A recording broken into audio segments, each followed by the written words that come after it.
The Secret Ferret. Upstairs. I didn't set out to become the accidental custodian of other people's secrets, but thin walls do what thin walls do. And in my building, the vents carry whispers the way a river carries leaves, soft and inevitable. So on the night this all began, I was sitting at my little kitchen table, stirring honey into a cup of tea, listening to rain bead against the window, when a murmur drifted from the vent above my stove. And it was the kind of murmur that sits up straight in your ears, the kind that says, "Pay attention, there's a plot," and I thought, all right, T, meet drama, because nothing pairs with chamomile like a little unintended eavesdropping, and the voice, hers, was breathing through the words like she was trying not to be heard. "We can't keep it," followed by a soft thump and a hissed reply, his, "We already have it." And that was when a faint, squeaky toy noise punctured the night, the sort of sound that makes you see a cartoon bubble above your head with a question mark in it. And I paused with the spoon halfway to the saucer, wondering what species, exactly, was squeaking upstairs, because this was not a dog squeak, too small, too sly. And then she whispered the word ferret, and I nearly sweetened my tea with the spoon handle, because of all the illegal in our lease possibilities. A ferret felt like the most mischievous, like the building had manifested a spirit animal made of noodles and audacity. And I sat there, calm as the ocean right before it remembers it can make waves, listening to the upstairs couple negotiate their moral alignment. And the more they argued about litter boxes and tiny harnesses, and whether ferrets could be taught to respect boundaries, the more the tea warmed my hands, and the more the evening stretched into that lovely, drowsy place where stories begin to braid themselves. And something in me, call it curiosity, call it a bored novelist who lives in sweatpants, decided that from this night forward, I would quietly, kindly, and without malice, become the chronicler of the secret ferret upstairs. It starts slow when you're chronicling a secret ferret, because you must distinguish normal apartment sounds from the delicate patter of chaos on pause. And at first I mistook every creak for a hint. The radiator expanding, the elevator cable sighing, the old floorboards remembering they were trees. But eventually a pattern emerged, a skitter that lasted 7 seconds, a clink that sounded like a bottle cap rolling into a baseboard, a muffled yelp followed by laughter, and gradually my mind built a little map of their life above me, a constellation of sounds that meant playtime, mealtime, contraband, bath time, and in this peaceful surveillance I found a strange serenity, because there's something soothing about realizing the world is a bit sillier than the forms you fill out make it seem, that somewhere above your ceiling someone is baby talking along, wiggly mammal with the enthusiasm of a kindergarten teacher, and life, for a while, was precisely as dramatic as a bedtime story needs it to be. A plot with gentle turns and soft suspense and no villains, just two people who had made a small, rule-breaking choice, and me, their neighbor, who had decided that the correct response to other people's weirdness is often silent encouragement from a distance. Then, inevitably, the midnight chapter. It was a Tuesday, because of course it was, the night of the week that pretends to be humble but always has a twist. And at 3 a.m, I woke to a clatter overhead. Not alarming, just insistent, like someone dropped a saucepan and then tried to convince the saucepan to be quiet about it. And I blinked into the dark, the way you do when your brain is still butter and thoughts are trying to be toast.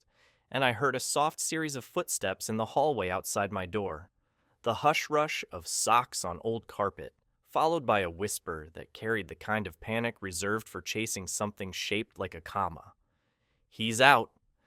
And I sat up just as a tiny shadow streaked under the gap of my door, which I had lazily failed to latch because who would possibly sneak in at 3 a.m, except a creature with the ethics of a raccoon and the body plan of a linguine?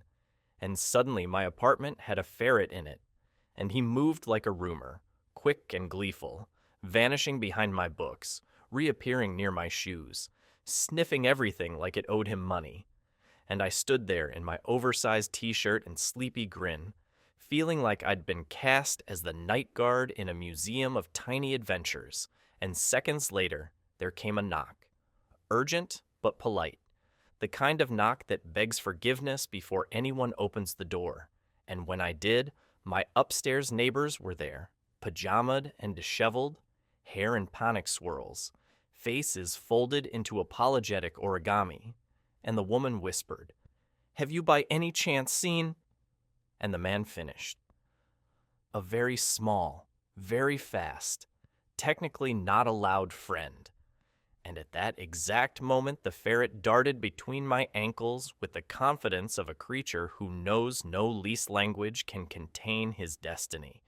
And we all laughed in the quiet way you laugh when you're trying not to wake a building. And I said, of course, "Come in, follow the noodle." And for the next 5 minutes, we attempted a ballet none of us had rehearsed.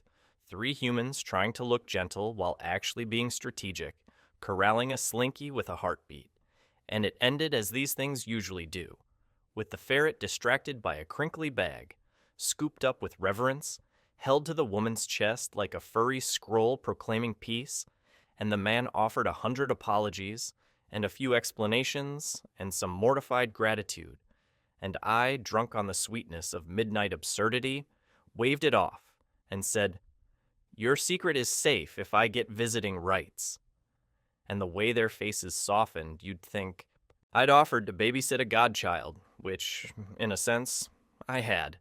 That's how I became a person whose calendar contained blocks labeled Ferret O'Clock, which is approximately when the little prince of chaos needed to stretch his legs in a different kingdom, and they'd bring him down in a towel like contraband royalty, and he'd explore my living room with the same joy as a child discovering that pockets exist. And we became a trio of quiet conspirators, armchair experts on tiny harnesses, contributors to the informal science of which ferret toys do not squeak at the exact frequency that summons a landlord. And through this absurd friendship, the evenings in our building softened, the way a hard loaf turns to toast when it meets butter. And sometimes I'd make tea while they told me ferret lore. How he liked to stash treasures in shoes, how he could open a loosely latched cabinet with his face, how he once attempted to intimidate a mirror and lost, and while we swapped stories, the ferret conducted his own inventory of my apartment, discovering the undersides of chairs, the great echoing cave behind the trash can, and the mysterious, irresistible world of blanket folds. And every so often he would pop his head out of a sleeve like a hand puppet, and we would all coo as if we had invented delight. When you sit in the glow of a table lamp and a secret, conversation loosens like a knot that realizes it's only holding air.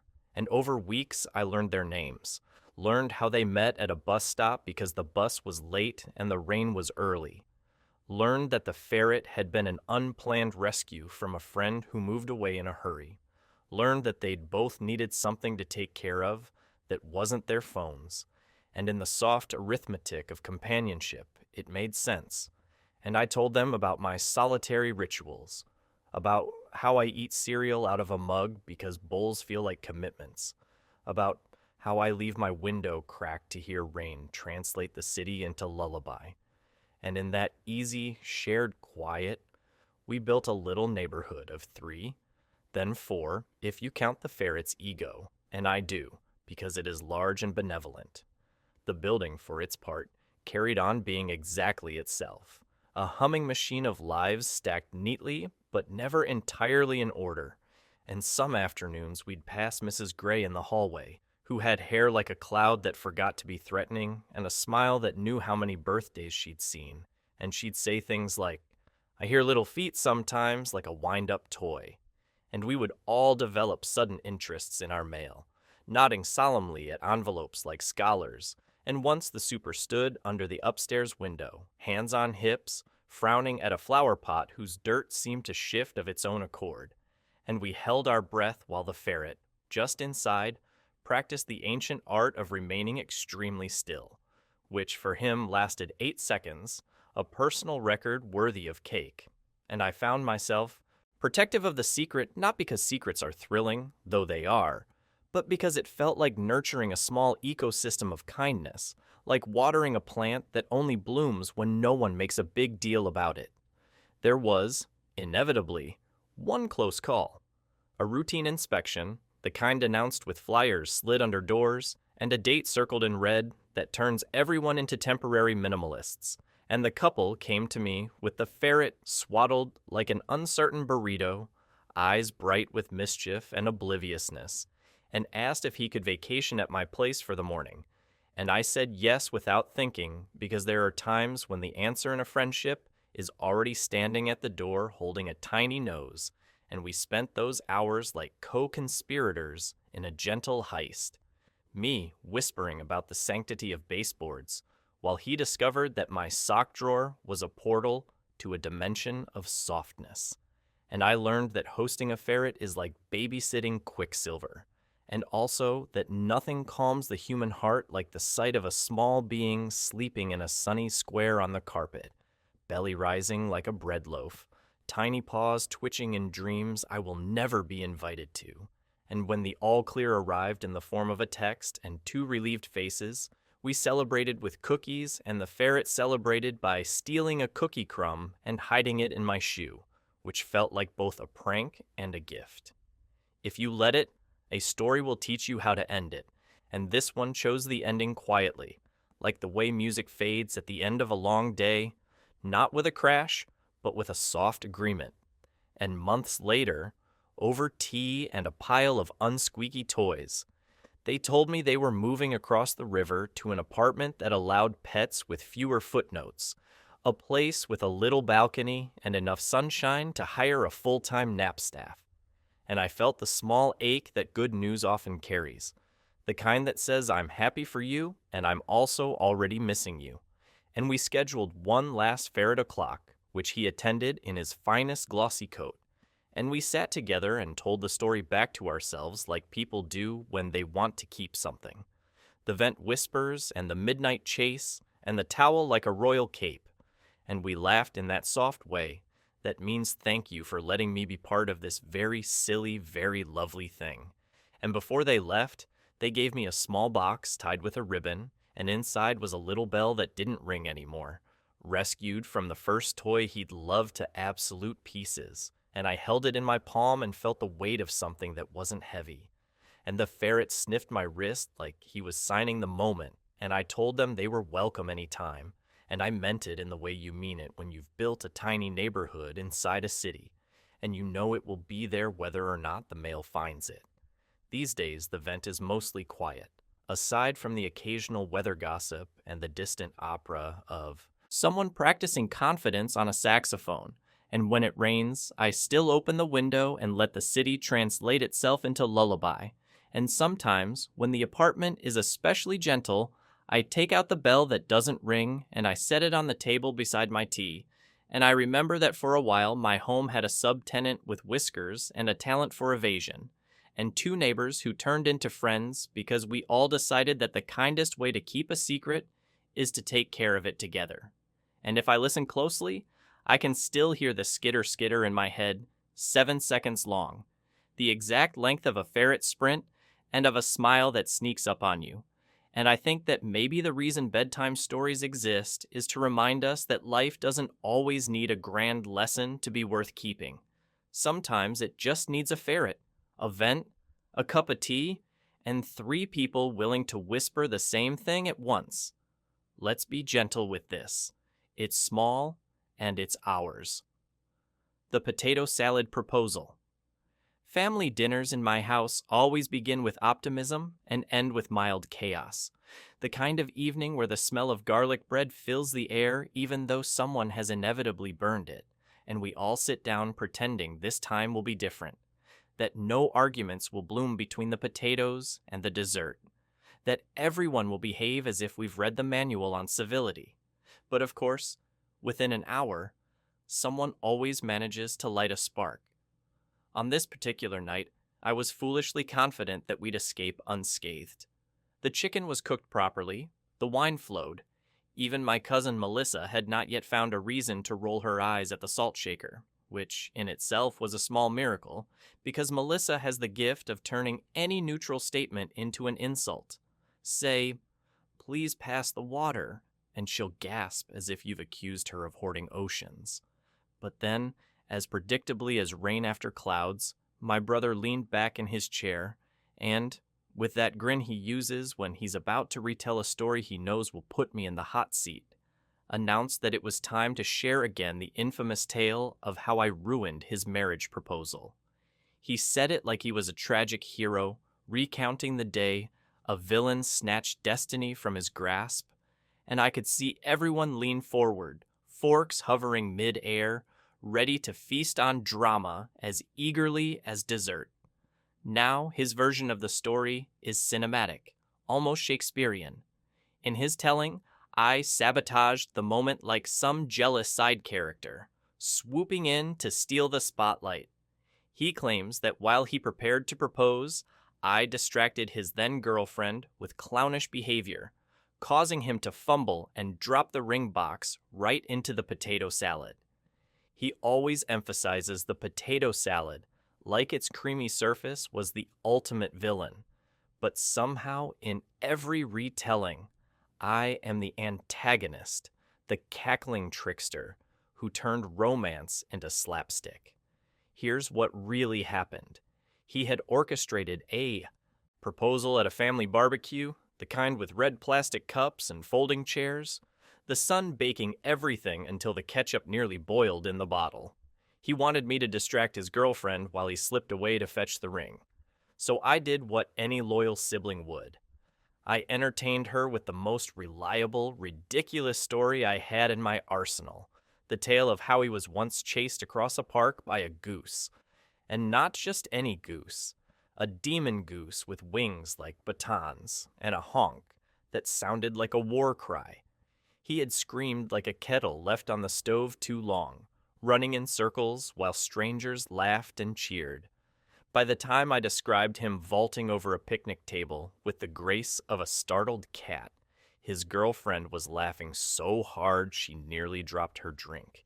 And it was at that exact moment, when joy was bubbling so brightly, she turned and spotted him.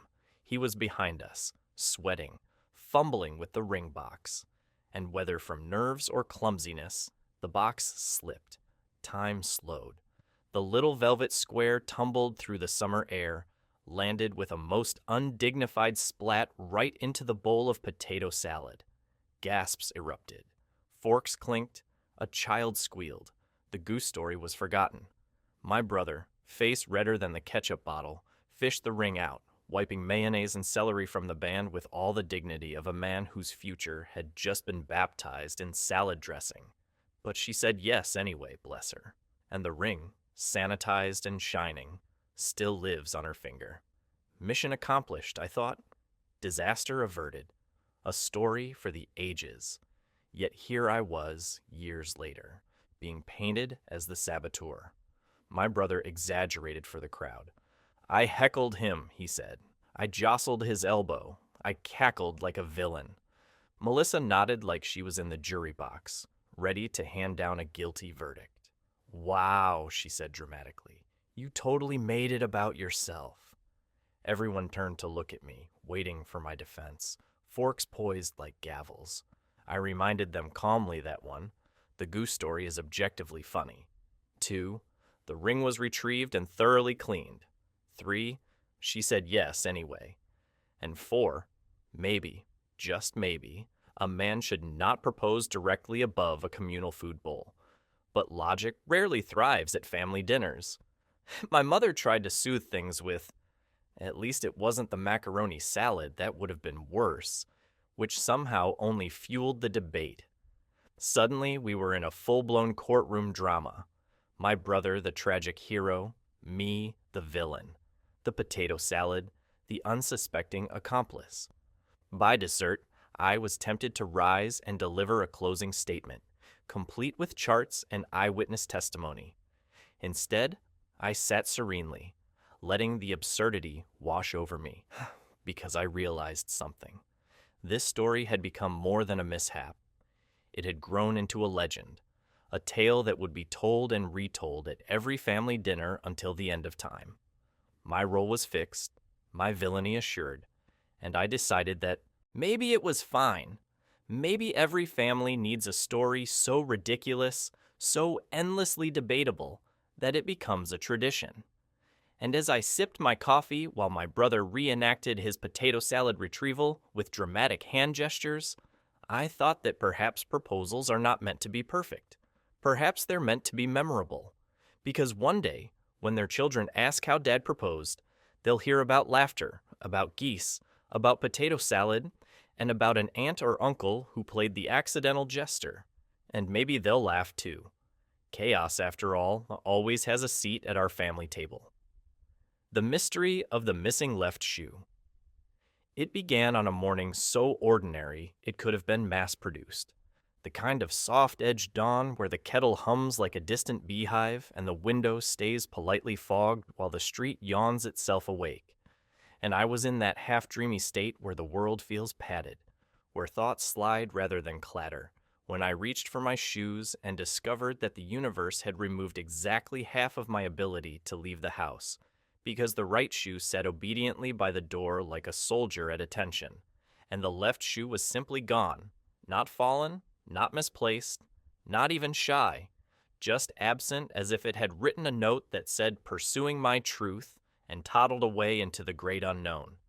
And there is something uniquely insulting about losing only one shoe inside a small apartment, because it calls into question every competency you thought you had, like memory, spatial awareness, and the ability to count to 2. So I stood there with a socked foot and a bare one and felt the slow blooming absurdity of the situation roll over me like a very small tide that nonetheless insists on being noticed. And I began a search that felt less like looking for footwear and more like auditioning for a nature documentary called Clueless Creature Forages in Familiar Habitat, crawling under the couch, patting down the coat rack like it might be hiding contraband, peering behind the plant that is either thriving or dying depending on the day and whether I choose to believe in it. And with each empty corner, the mystery sharpened, because no shoe should be allowed to disappear indoors unless it is accompanied by a magician and smoke. And yet, my left shoe had chosen vanishing as its morning cardio, and I found myself whispering bargains to nothing in particular. If you show up, I'll stop wearing you without socks. If you return, I'll place you lovingly on a little tray and never kick you off at the door again. And of course, silence, because shoes, even when they are plotting to ruin your schedule, are not big talkers. What made the whole business feel ordained by mischievous spirits was the presence of my cat, who lounged on the rug like a lounging instructional video, tail twitching with the kind of minimal effort only athletes and felines can pull off. And she looked at me with wide liquid eyes that said, in fluent condescension, "Have you considered being competent?" And normally I would take such commentary on the chin, but then I noticed a clue, perhaps insignificant to the untrained observer. Yet to me it was the breadcrumb that told me a bird had passed, a faint arc on the floor, a scuffed crescent through the dust near the baseboard, the sort of delicate mark a determined creature might leave while attempting to drag a thing 5 times its size to a lair. And I followed that arc like a sailor who trusts a star he's never met, and found myself kneeling at the edge of the bed, that borderland between plausible orders and guaranteed chaos, because everyone knows that under the bed is where odd socks go to reinvent themselves. And sure enough, when I lifted the bed skirt, I saw the museum exhibit of a tiny thief, a carefully curated hoard that would have made Smaug reconsider his brand, except instead of gold and gems it contained paper clips, a travel-size lotion I thought I'd finished, the cap to a pen I had mourned in 3 separate meetings, one of my earbuds that had gone missing 6 weeks ago, but had in fact been conscripted into some secret society, and there, in the center, like a stone idol around which an ancient cult might chant, lay the missing left shoe, face down and shamed, and next to it, curled with the casual dominion of a queen, who knows borders are imaginary, was my cat, who blinked at me as if I had interrupted a religious moment and then yawned so wide I saw the god of mischief peering out from her molars, and I said her name in the particular tone humans reserve for addressing beings who understand perfectly but will never acknowledge it.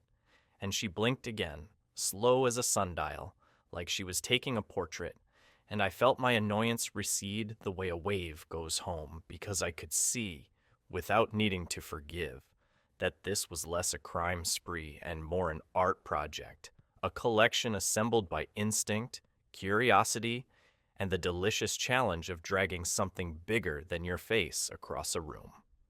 That might have been the end if not for what happened next, because once you've discovered that your cat is a curator, you begin to treat the apartment like a gallery. And over the next few days, I noticed new acquisitions.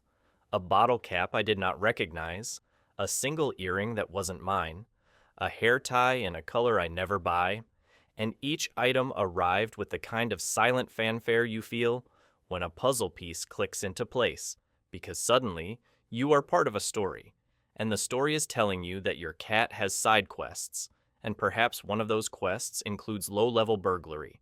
And at dinner, I stared at the hair tie like it might confess, and I imagined the conversations happening elsewhere in the building. Someone saying, "I swear I left it on the counter," and someone else shrugging, wondering if they dream shed accessories the way trees shed leaves. And I realized I lived with an unrepentant collector whose reach exceeded my floor plan. I resolved to monitor gently, like a benevolent security guard, and began each morning with a roll call of my possessions while my cat stretched and polished her whiskers against the air. And it would have remained a small domestic comedy if not for the glove, which appeared on my pillow one evening like a calling card, leather soft and unfamiliar. Not mine, not even in my size range.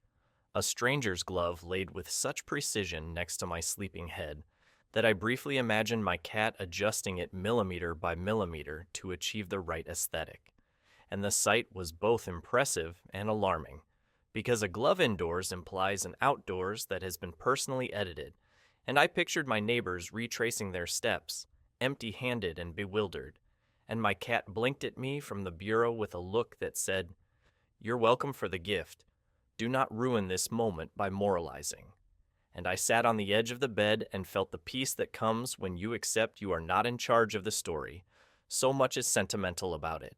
But accepting is not the same as condoning, and I attempted negotiations. I bought a basket and placed it near her favorite sun patch, a designated treasure chest lined with a scarf, hoping to redirect her acquisitions into a single tidy archive. And for a week we experienced detente, with objects deposited in the basket like temple offerings, crumbled receipts, a bouncy ball I hadn't seen since the era of optimism, a spoon that used to be part of a set and now is just itself. And I praised her in a voice the world will never hear me use with humans, and she preened, and I thought perhaps we had achieved civilization.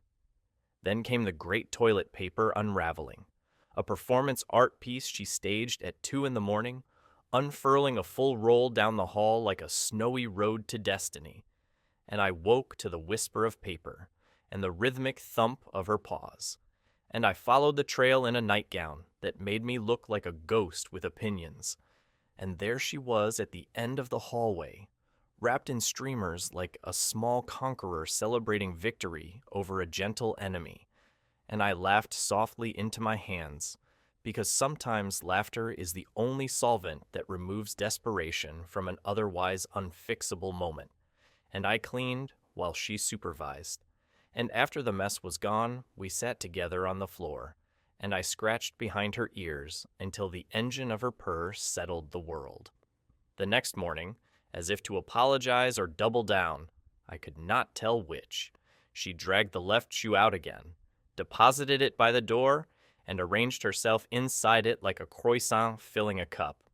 And though I attempted sternness, my heart did the thing it insists on doing around creatures who have no idea how to be anything but exactly themselves. And I told her she could borrow the shoe when I wasn't wearing it, a ridiculous arrangement that nonetheless felt just, and over time, we made rules in the way all good housemates do. Rules like we do not take jewelry that sparkles because it might be important, and we do not harvest from the neighbor's welcome mat. And whether she understood the words was irrelevant. She understood the attention, and the attention softened something between us that hadn't needed softening but benefited from it anyway. Weeks rolled into a peaceful rhythm of discovery, with the basket filling and emptying like a tide. I returned the glove anonymously by leaving it on the building's entry table with a note that read, "Found near the stairs," a statement that possessed technical truth and spiritual vagueness. And I reunited 2 socks with their partners after fishing them out from under the bed where they'd been living a scandalous private life. And my cat, emboldened by her role as curator in residence, began to bring me morning tributes that were unquestionably mine: my hair clip, my pen, my grocery list crumpled to artistic perfection. And these offerings felt like conversations, tiny exchanges of proof. Here I am paying attention, and here I am amused that you are paying attention back, and in that quiet little loop our days felt warmer. Every mystery deserves a climax and a resolution, and ours arrived on a Saturday when sunlight poured into the apartment like a second carpet, and I had the bright idea to deep clean, which is to say I moved every item that had not budged since the previous administration. And that is how I discovered the second stash, not under the bed, but behind the bookcase, a place I had never respected enough to consider. And there, dust-moted and glorious, lay a trove of receipts folded into paper boats, 3 more bottle caps, a toy mouse that had clearly retired from active service, and, like the crown of a very small monarch, the matching right shoe from a pair I had long ago convinced myself I never owned. An ancient relic from a fashion era when I thought I could be the kind of person who wears statement colors without becoming the statement. And I laughed aloud, startling my cat into a proud strut because we had uncovered history. And in that moment, the apartment felt like a tiny archaeological site where the only archaeologists were me and a creature who believed everything is both artifact and toy. That evening, still high on discovery, I propped both newly reunited shoes side by the door and brewed tea. And as dusk softened the windows, I told my cat the story of her own audacity, how a missing left shoe had become a gateway reputation for both of us, hers as a thief with taste, and mine as a person who confronts chaos with a whisper laugh and a small basket. And while I spoke, she flicked her tail and blinked in slow motion, which in the secret language of mornings and cats and evenings means, "Go on." And I did, until the kettle clicked and the cup warmed my palms, and the apartment settled into that lullaby quiet that wraps around you like a blanket your grandmother knit from the good parts of the day. And I thought, as I slid my left foot into the found shoe and felt the slight indentation of her prior occupancy, that this is how mysteries should end. Not with a culprit in cuffs or a moral on a chalkboard, but with a soft from the universe and a better understanding of the species you live with, which includes, for the record, your own species. Because I learned I am the kind of person who can be rerouted by a shoe and find the detour better than the destination. And since then, on days when the world tries to feel heavy, I look at that basket. Full, empty. It doesn't matter. And I remember the morning I went looking for a left shoe and found a new way to live with mischief, to praise it gently, to redirect it kindly, and to wear it sometimes if it fits. The day. My Uber driver confessed his secret double life. The evening had already been painted with that kind of quiet strangeness cities keep in their back pocket, the streets humming like tired bees, neon signs blinking with the enthusiasm of overworked actors, and me sliding into the back seat of a rideshare car expecting nothing more than the usual mix of silence and faint air freshener, maybe a mumbled, "How's your night?" followed by 30 minutes of mutual ignoring, But the universe apparently decided I needed a bedtime story delivered live because the driver glanced at me in the rearview mirror with eyes that twinkled like he'd been waiting for an audience. And instead of the small talk about traffic or weather, he opened with, "So, you want to hear a secret?" Now, there are two kinds of people in the world: those who hear that and immediately fake a phone call, and those who lean in with a smile because secrets are the currency of midnight. And I, tired but curious, was firmly in the second camp. So I said sure, and that single syllable unlocked what became the most surreal car ride of my life. He started slow, easing into it the way a magician warms up the crowd, telling me that during the day he was, as advertised, an Uber driver, ferrying sleepy people and their grocery bags and their bad dates across the city. But at night, at least some nights, he was something else entirely, something he couldn't quite put into one word. So he called it consulting, which sounded innocuous enough until he clarified that his clients weren't companies or politicians, but rather individuals with very specific, very odd problems. At first, I thought he meant therapy, or maybe freelance IT support. But then he described his last job, which involved sneaking into an office building at 2 a.m. to retrieve a hamster that a boss had accidentally locked in after Bring Your Pet to Work Day. And I laughed, thinking it was a joke, until he reached into the glove compartment at a red light and pulled out a tiny chew toy shaped like a carrot, chewed and battered, which he claimed was payment from a very grateful rodent owner. I should have been skeptical, but the calm way he told it, like it was no more unusual than changing a tire, made me settle deeper into the seat, listening as the city blurred past. He said he fell into this life by accident when a friend asked for help with an unusual situation: a neighbor's drone stuck in a tree, requiring stealth and some rope. And apparently, his knack for problem solving, combined with his flexible hours as a driver, had blossomed into an unofficial side business. Word of mouth, he said, spreads fastest among people too embarrassed to call the police, but too desperate to ignore their problem.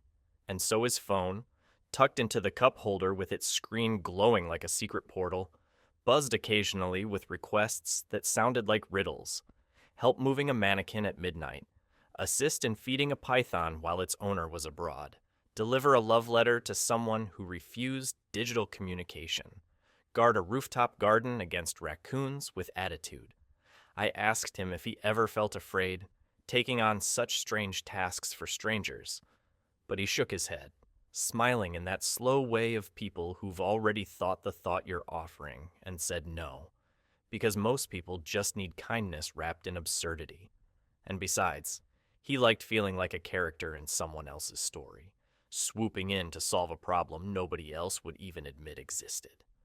The way he described it, with his hands gesturing in the air and his voice rising and falling like a bedtime lullaby with mischief tucked inside, I started to believe he wasn't exaggerating, that somewhere in the city there were people whispering about him, the man you call when your problem is too ridiculous to say out loud. The ride should have been 20 minutes, but traffic stretched it into 40, and in those 40 minutes he unfolded stories like origami animals. The elderly woman who wanted him to read her husband's old letters aloud because her eyesight had faded. The college kids who paid him in pizza to pose as a delivery man so their prank would look more official. The artist who asked him to stand guard over a sidewalk chalk mural until it dried, because neighborhood kids had a habit of stomping through the colors. Each tale sounded like it belonged on the internet, the kind of post you'd scroll past at 3 a.m. and think, surely not, except here was the man himself, telling me with the steady hum of the tires underscoring every word. And I realized that whether or not every detail was true didn't matter. What mattered was the magic of being carried through the city on a river of stories. Stories that turned stoplights into chapters and side streets into metaphors. Then came the confession, the real one, the reason he had started telling me all this. He lowered his voice like the car had suddenly been bugged and said that sometimes, just sometimes, he didn't wait for requests. Sometimes he looked for them. If he saw someone struggling on the street, carrying a too heavy bag, or arguing with a stubborn vending machine, he'd step in, offer help, insert himself into their lives for a moment, and vanish again. "It's like being a ghost, but useful," he said, eyes gleaming in the mirror. And I thought about how many times I'd fumbled with change or cursed at a jammed door, never knowing if the stranger who helped me was actually collecting stories for his secret portfolio.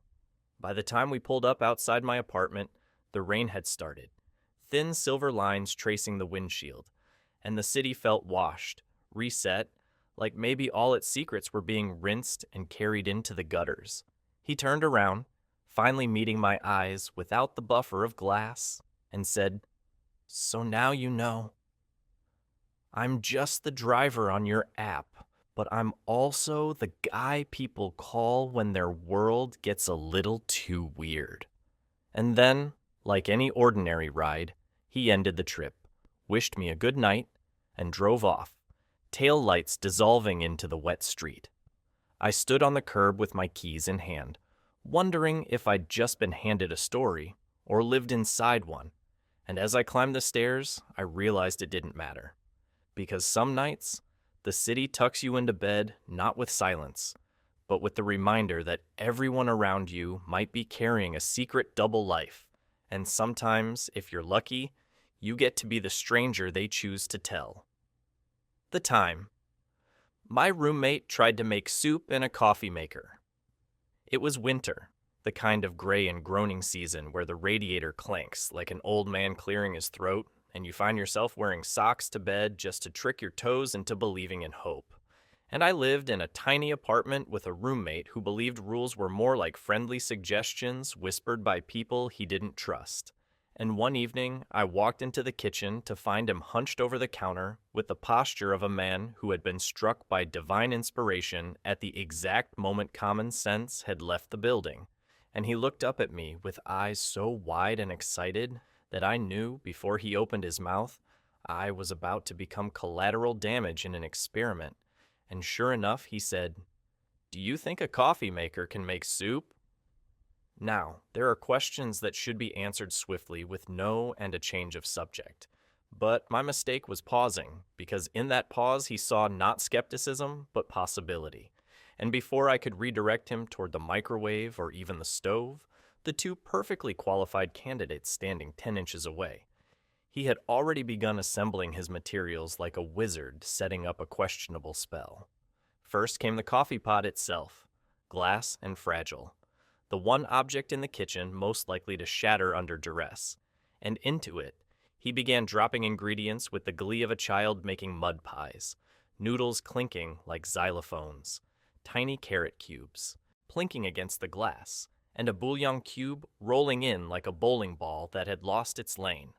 I stood there, spoon still in my hand, caught between horror and admiration, because this was either a man about to invent a life hack that would make him famous, or a man about to break our security deposit in half. He filled the water reservoir with the solemnity of a priest pouring holy water, pressed the power button, and then leaned back like he had just launched a rocket. At first, the machine sputtered in confusion, clearly aware it was being asked to commit a crime against its species. And then, as hot water dripped dutifully through the filter basket, it cascaded over the waiting noodles and carrots below, and steam began to curl upward like the ghost of a real meal haunting this parody. The smell was immediate and indescribable, part cafeteria, part science fair, part burned hope, and I wanted to say something sharp, something corrective, but instead I found myself leaning against the counter, watching in fascination as the coffee maker, loyal to its one purpose in life, produced a stream of broth-like liquid, filling the glass pot with what could generously be called soup and ungenerously be called hot vegetable water. My roommate paced the kitchen with the energy of a chef waiting for critics, narrating his genius as if he had been filmed all along. "See, the machine heats the water, gravity does the work, it's basically just a very polite stove," he explained, waving a spoon like a conductor. And I thought about arguing, but honestly, There's a moment in every experiment where you realize that watching the failure is more entertaining than preventing it. So I watched, and the noodles swelled like balloons at a child's party, sticking to each other with the clinginess of people at a reunion, while the carrots remained stubbornly hard, floating like little orange icebergs in a sea of salty broth, and every so often the machine wheezed as if begging for mercy. Eventually, he declared it done, turned off the coffee maker with a flourish, and poured us each a mug, yes, a mug, of what he proudly christened cough soup. The first sip was a journey. It started as faintly savory, then veered sharply into metallic, with undertones of regret and a lingering aftertaste that felt like chewing on a warm nickel. My face must have revealed the full geography of my disappointment, but he grinned like a pioneer, convinced history would thank him later. "Not bad, right?" he asked, and I nodded, because sometimes friendship means lying directly to someone's bubbling disaster. But the machine did not forgive. For weeks afterward, every cup of coffee tasted faintly of broth, as though the ghost of that bouillon cube had signed a permanent lease inside the pipes, haunting our mornings with the flavor of accidental soup. Guests would take polite sips of their coffee, pause, and tilt their heads as if trying to solve a puzzle. "Is this herbal?" they'd ask, and I would mumble something about experimenting with blends, unwilling to admit the truth, that our coffee maker had once been forced into culinary slavery and had never recovered. The story of the soup became legend in our apartment, retold every time the smell of chicken stock drifted from a neighbor's window. My roommate wore it like a badge of honor, proof that he had dared where others merely obeyed the rules of kitchenware. And though I teased him mercilessly, though I scrubbed the coffee maker with vinegar and prayers, though I vowed to never again let him near appliances unsupervised, a small part of me admired his audacity. Because while most of us trudge through life using things exactly as intended, he had looked at a coffee maker and seen not limitation, but potential, and in his clumsy, chaotic way, he had wrung out a kind of miracle, however inedible. To this day, whenever I brew coffee and catch the faintest ghost of savory broth, I smile, remembering the night the kitchen became a laboratory, the coffee maker became a cauldron, and my roommate, for a brief steaming hour, believed himself a culinary genius. The wedding where the bride forgot the groom's name. Weddings are supposed to be the peak of human choreography, all moving parts polished and rehearsed until they click together like gears in a music box, the flowers in bloom, the cake standing tall like a sugary skyscraper, the vows memorized and ready to be unrolled at precisely the right emotional pitch. But if there's one thing life likes to remind us at the worst possible moments, it's that perfection is a myth, and humans are gloriously terrible at sticking to scripts. I learned this firsthand at a wedding where everything, absolutely everything, looked flawless, except for one tiny, colossal detail. The bride forgot the groom's name. Now, I should clarify, she knew his name in general. She had dated him for years, shared dinners, apartments, streaming passwords, the whole slow-braided rope of a relationship. But standing there in the hush of the ceremony, with every guest holding their breath like they were about to hear a lullaby, her mind cracked open like an egg under pressure, and the single word she most needed, his actual first name, flew out into the ether and refused to come back. The ceremony had been beautiful up until that moment. The music had swelled just right. The flower girl had managed to scatter petals without eating them. The groom had cried in that socially acceptable way men do where their eyes shimmer, but they pretend it's allergies. And the bride walked down the aisle glowing like a lighthouse, had chosen her specifically to advertise hope. The officiant guided them through the preamble. The crowd leaned in closer, and then it was time for vows. She smiled, lifted her chin, and began with confidence. "I promise to love you," she said, voice clear as glass.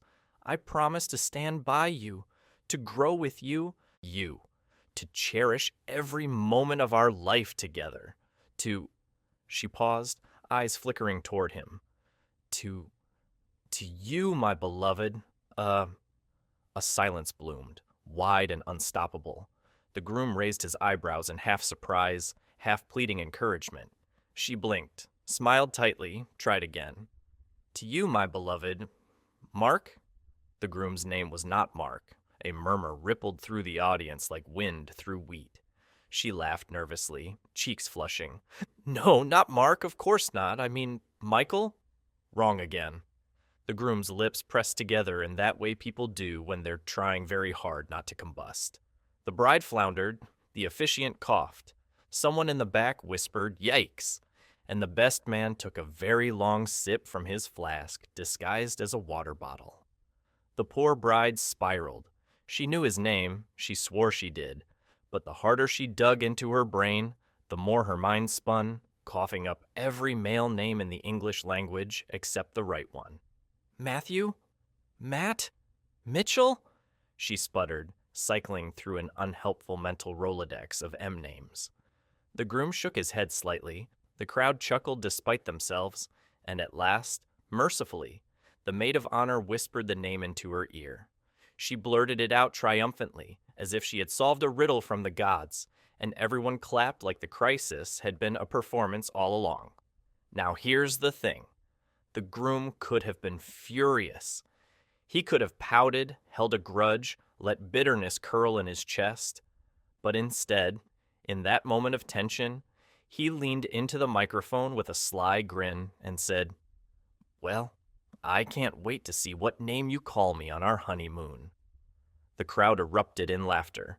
The bride buried her face in her bouquet, and the tension broke like a balloon popped by confetti.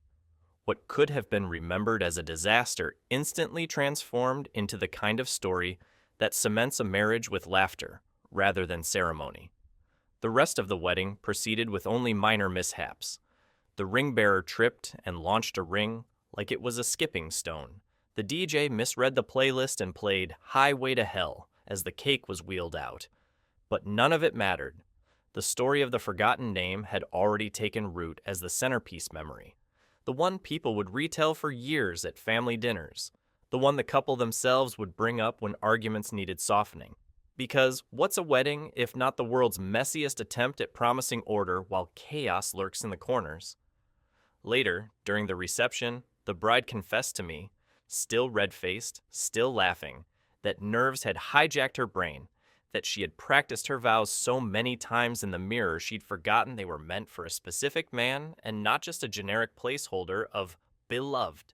She said when the moment came, her mind turned traitor, replacing his actual name with a roulette wheel of men she'd once gone to school with. She swore she loved him deeply, had always known his name, would know it until the day she died. But in that one fragile spotlight moment, the mind did what the mind does best. It panicked and betrayed. And that, I think, is why the story sticks with me. Because weddings are often sold as fairy tales, polished and glittering, but the truth is, they're just another human attempt to stand up in front of everyone and say, "We're trying."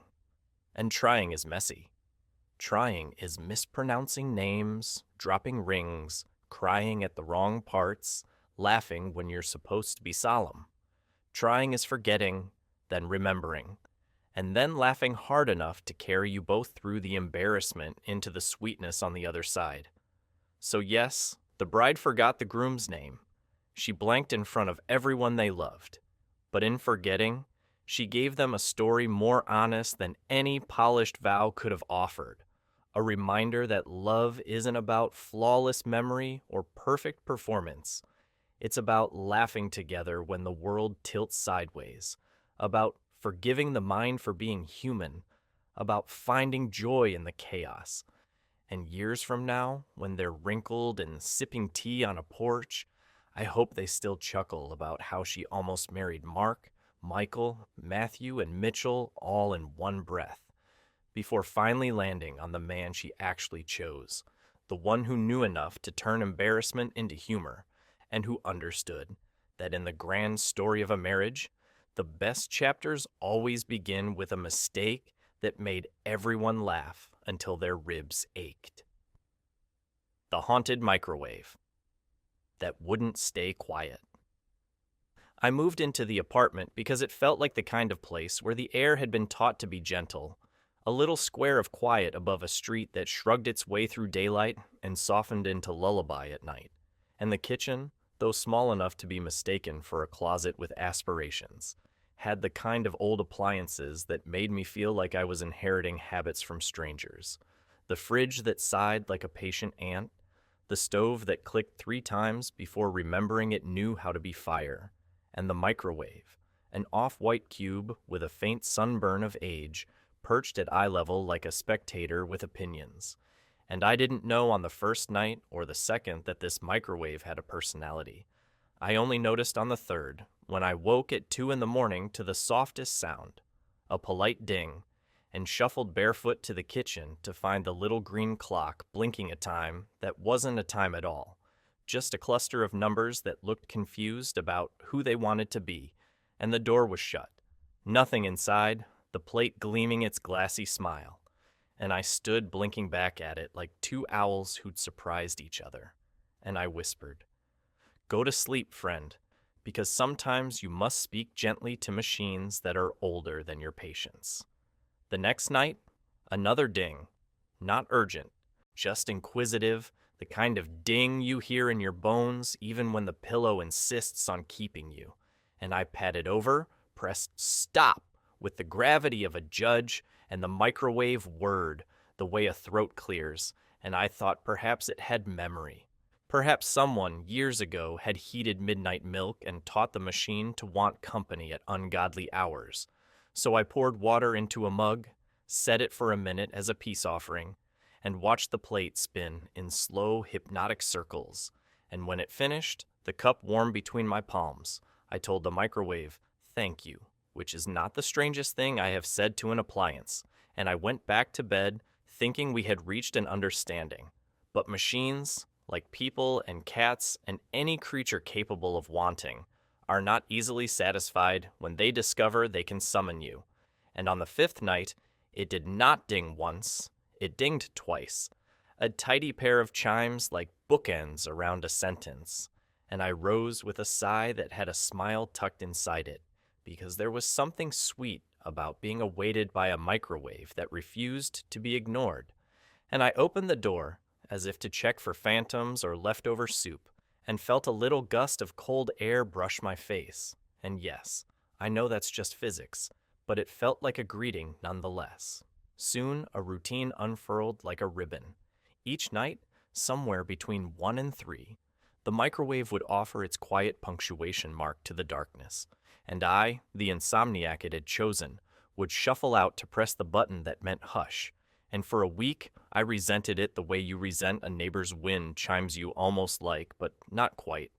And then I began to look forward to it, a tiny appointment with the unreasonable, as if the night itself had decided to send me a postcard. And I'd lean against the counter, sip a little water, stare through the window at the alley where the cat with one ear patrolled like a tiny sheriff, and I'd breathe in the hush, and I'd go back to bed calmer than I left it. People asked if the apartment was haunted, as if that would explain a microwave with opinions, and I shrugged, because I don't know what we mean when we say haunted, aside from the feeling that a place remembers things about itself you haven't learned yet. And if that's what haunting is, then yes, I lived somewhere that remembered, because the first time I forgot to cover my soup and it exploded into tomato freckles across the ceiling, the microwave dinged not once, not twice, but an anxious triple, as if to say, "You've made a mess of me. Fix it." And I laughed into a sponge and cleaned the crimson constellations until the white plastic shell looked bored again. And thereafter I was more careful, because a machine that cares is a machine you take care of. The building had its chorus, the radiator's hollow percussion, the fridge's long cello sigh, the upstairs neighbor's nocturnal yoga that sounded like polite thunder, and the microwave joined in with its gentle bell, and I wondered who had taught it this habit, Because habits are contagious things passed hand to hand the way recipes pass from grandmothers to grandchildren. And on a spring evening, when the window was open enough to invite opinions from the breeze, my landlord dropped by with a new lease to sign and paused in the doorway to the kitchen, the way people pause at a familiar grave. And he smiled with a tilt that made his mouth look like it remembered sweetness. And he said, "That old thing still sings at night, doesn't it?" And I nodded. And he told me a story of a previous tenant, a nurse who worked late shifts and heated tea at 2 a.m. So often the hour carved itself into the circuitry, and how, after she moved, he would pass by the empty unit and still hear the faint bell, as though the machine missed her and was calling her home. And I asked if he ever considered replacing it. And he shook his head, said some things you keep because they keep you. And I understood, deeply and instantly, why an off-white cube with a sunburn of age had survived so many tenants. It had earned its place not with efficiency, but with memory. I began to talk to the microwave the way sailors talk to ships, not out of superstition, but gratitude, murmuring thanks when it warmed leftovers to the exact temperature of comfort, tapping the side affectionately when it stopped in such a way that the mug's handle faced me like a courteous bow. And on particularly hard days, those days that crawl under your ribs and rearrange the furniture, I would stand in the glow of its tired display and let the soft hum hush the clatter in my head, and when it dinged, I felt as if the night itself had nodded, as if somewhere a nurse finishing a shift and a landlord who keeps his stories in his pockets had also heard it and smiled. Then came the week of the storm, the kind that makes a city show you all it seems, rain bristling in cold needles, lightning writing impatient cursive across the sky, and the power hiccuped enough to make the clocks forget their names. And after the last flicker, the microwave screen went blank, a little square of silence, and I touched its keypad with the cautious optimism you reserve for dear friends who've gone quiet, and nothing answered. And I felt the absurd flare of panic you would mock in daylight but indulge at 2 a.m., and I unplugged, replugged, offered a whisper, pressed start, stop, clock, any word it might remember, and still nothing. So I went to bed in the oversized quiet that follows a loss, telling myself it was only a machine, while feeling the small hollowness that confirms the lie. The next night, the apartment woke me with a different silence, the kind that makes you look up from your book thinking someone has left or arrived, and I went to the kitchen without expecting anything. And there, miracle measured in milliamps, the display blinked back to life, not as a number, but as a pulse of 3 bright dashes, like a flat line deciding it remembered rhythm, and then, tentative as a fawn, the soft ding. And I admit I put my forehead against the cupboard door and laughed, because sometimes joy is too simple for big gestures. And that ding felt like a friend tapping the window after a long trip, and I whispered, "Welcome back," and set a mug of water on the plate, and pressed a minute, not because I wanted tea, but because celebration looks different when it's 2 in the morning and your companion is a square of stubborn circuitry. Over time, other tenants added their chapters to the building's book of noises. A baby who practiced syllables like spells. A teenager whose skateboard contained 13 synonyms for hope. A violinist who played scales at a kindness of volume. And the microwave kept its nightly habit, not every night now, but enough that I learned to live in anticipation. The way you listen for the first chirp of crickets each summer and know everything is happening on schedule.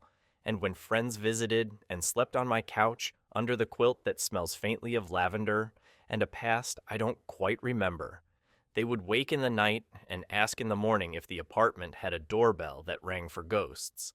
And I would shrug and say it's the microwave. It's haunted by someone's tea.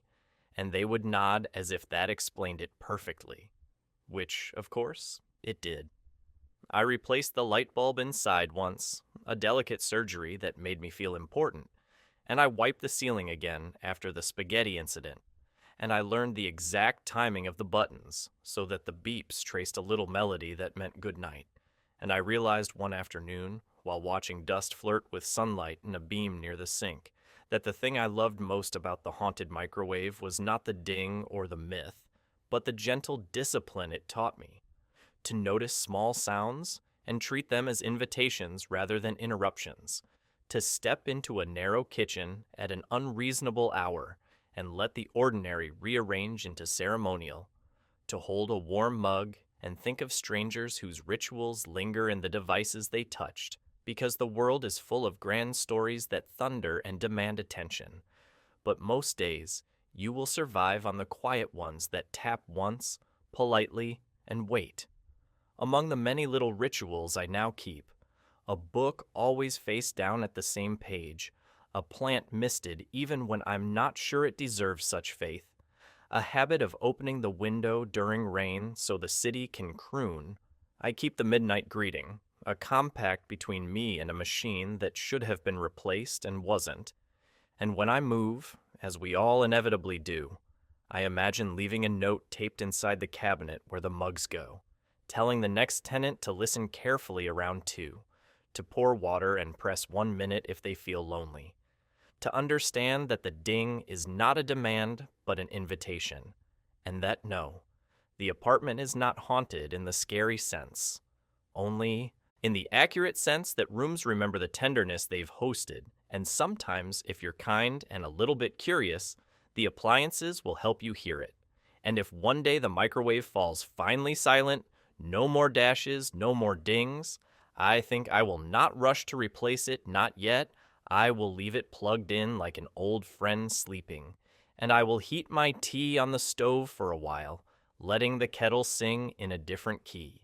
And perhaps, in the middle of some future night, the microwave will remember itself one more time and offer a single soft chime to the dark, a last good night from a house that never stopped practicing it, and I will answer with a smile no one needs to see, and a whisper the room will keep.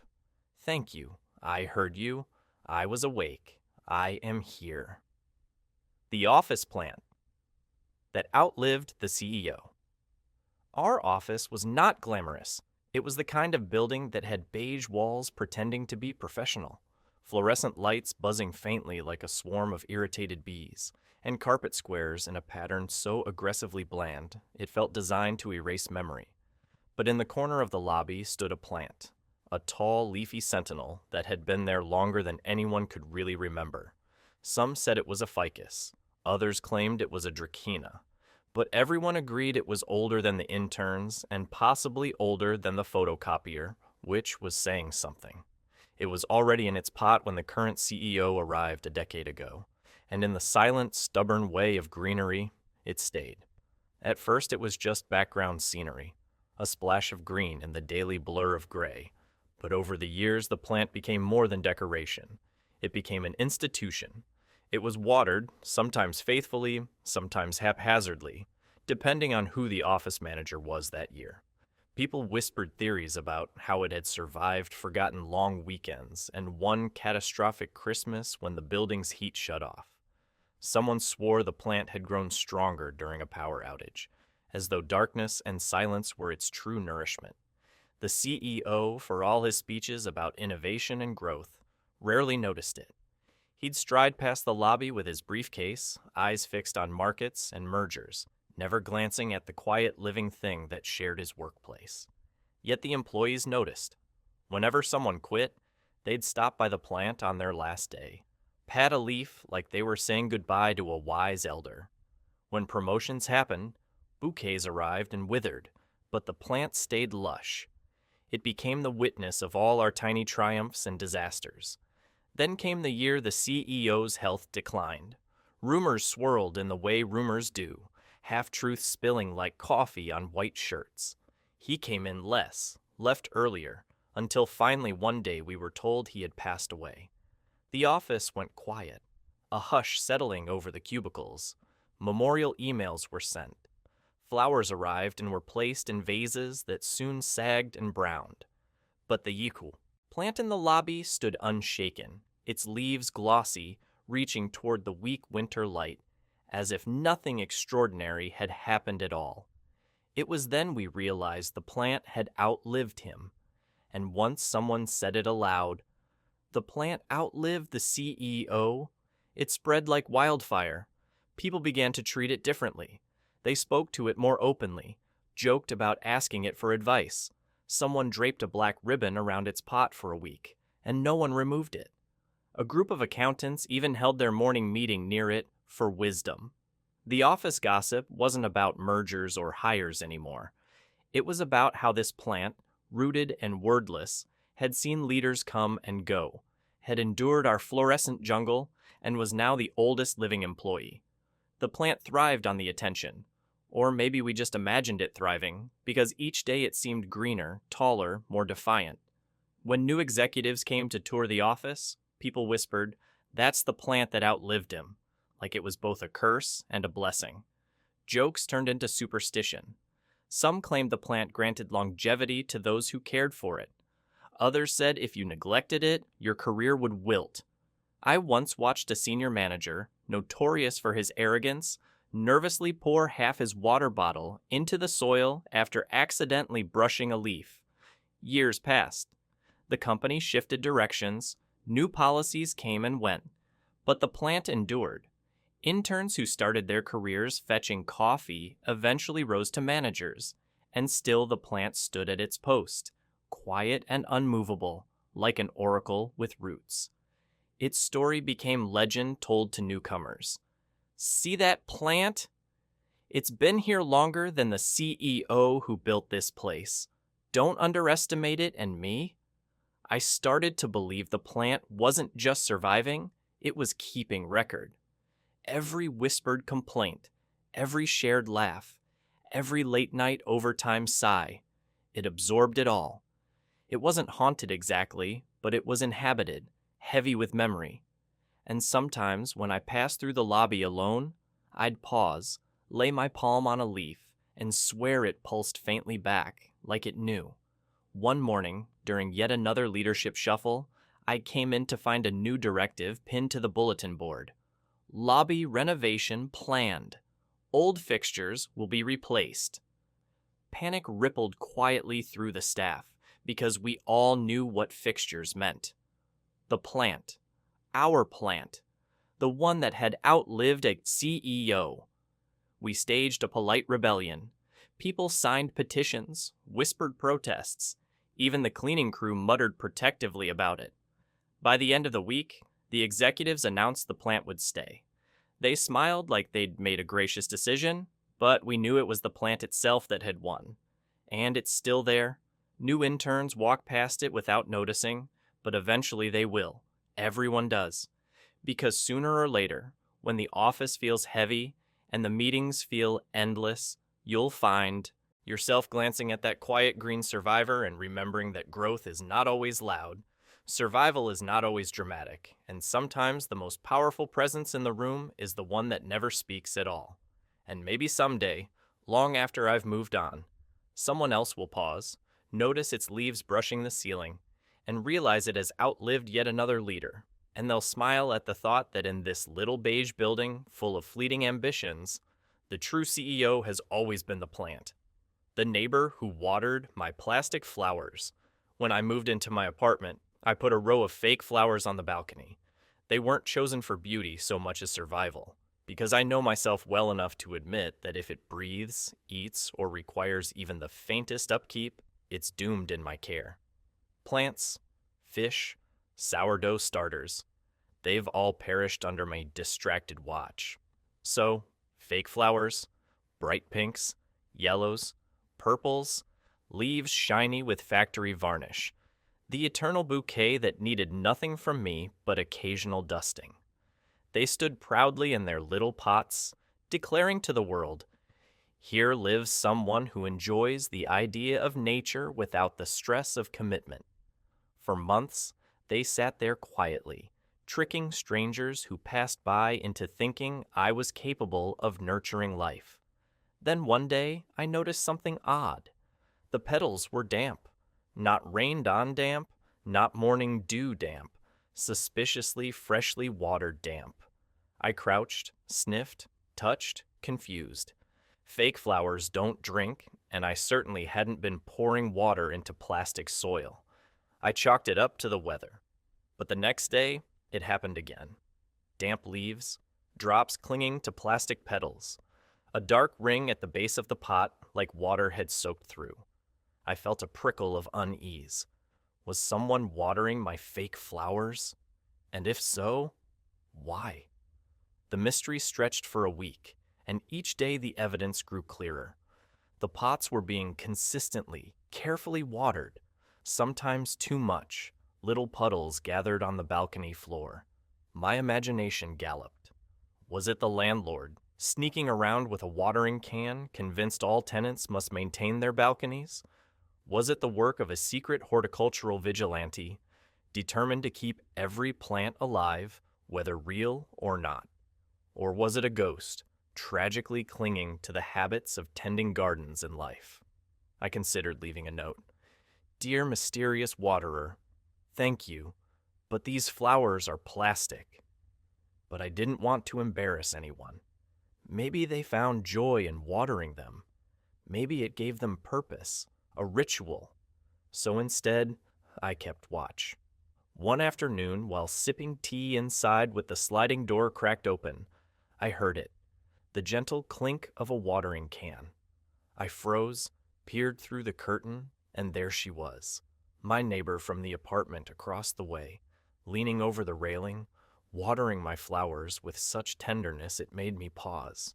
She was an older woman, hair pinned neatly, cardigan buttoned. Despite the warmth, her face softened with concentration. She watered my plastic flowers as though they were the last roses of summer. I almost laughed, but something about the scene quieted me. She wasn't just pouring water, she was caretaking. She lingered, adjusting stems, brushing dust from a leaf, humming under her breath. It was a lullaby for a garden that didn't exist. I let her continue day after day. Sometimes I'd hear her humming before I saw her hand stretch across, tilted, silver water arcing onto bright fake petals. And gradually, my feelings shifted from amusement to affection. She wasn't watering flowers. She was watering hope. Maybe she missed her garden from another home, another life. Maybe she couldn't stand to see green things untended. Maybe she knew they were fake and just didn't care, because caring isn't always about results. The flowers began to mean something new. To me, they became less about pretending I had a green thumb, and more about this quiet connection I shared with her, unspoken and one-sided though it was.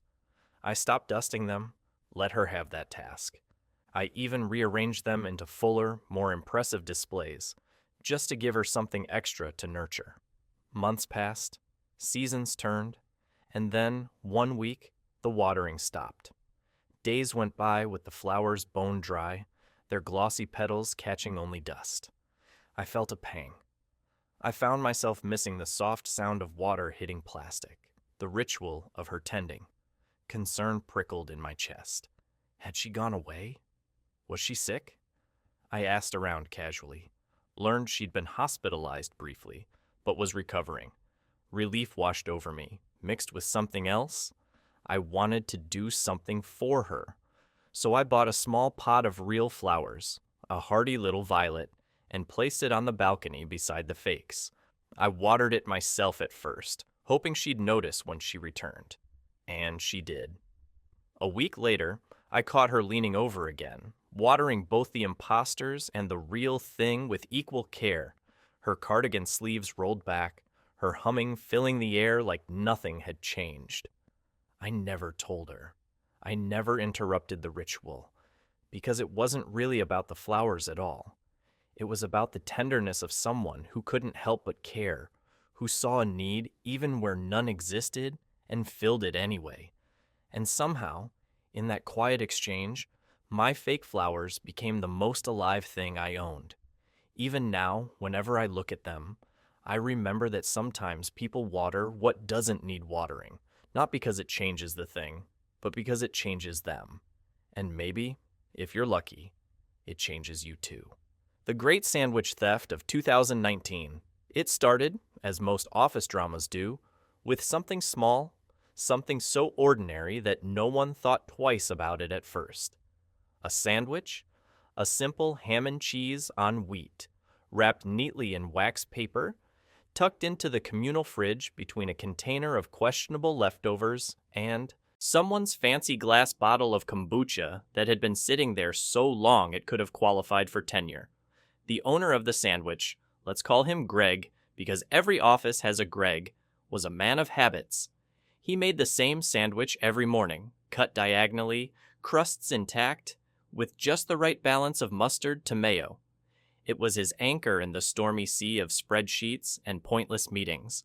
One Tuesday afternoon, Greg went to retrieve his sandwich. He opened the fridge, reached for the familiar parcel, and froze. It wasn't there. He blinked, double-checked, pushed aside the kombucha bottle, shuffled Tupperware like a deck of cards. Nothing. His sandwich had vanished. At first, he assumed he'd forgotten it at home. We've all done it, left lunch on the counter in a rush. But the next day, it happened again. And the day after that. Every single day that week, Greg's sandwich disappeared. The office was baffled. We laughed, teased him, said maybe the fridge was haunted by a very picky ghost. Greg, however, was not amused.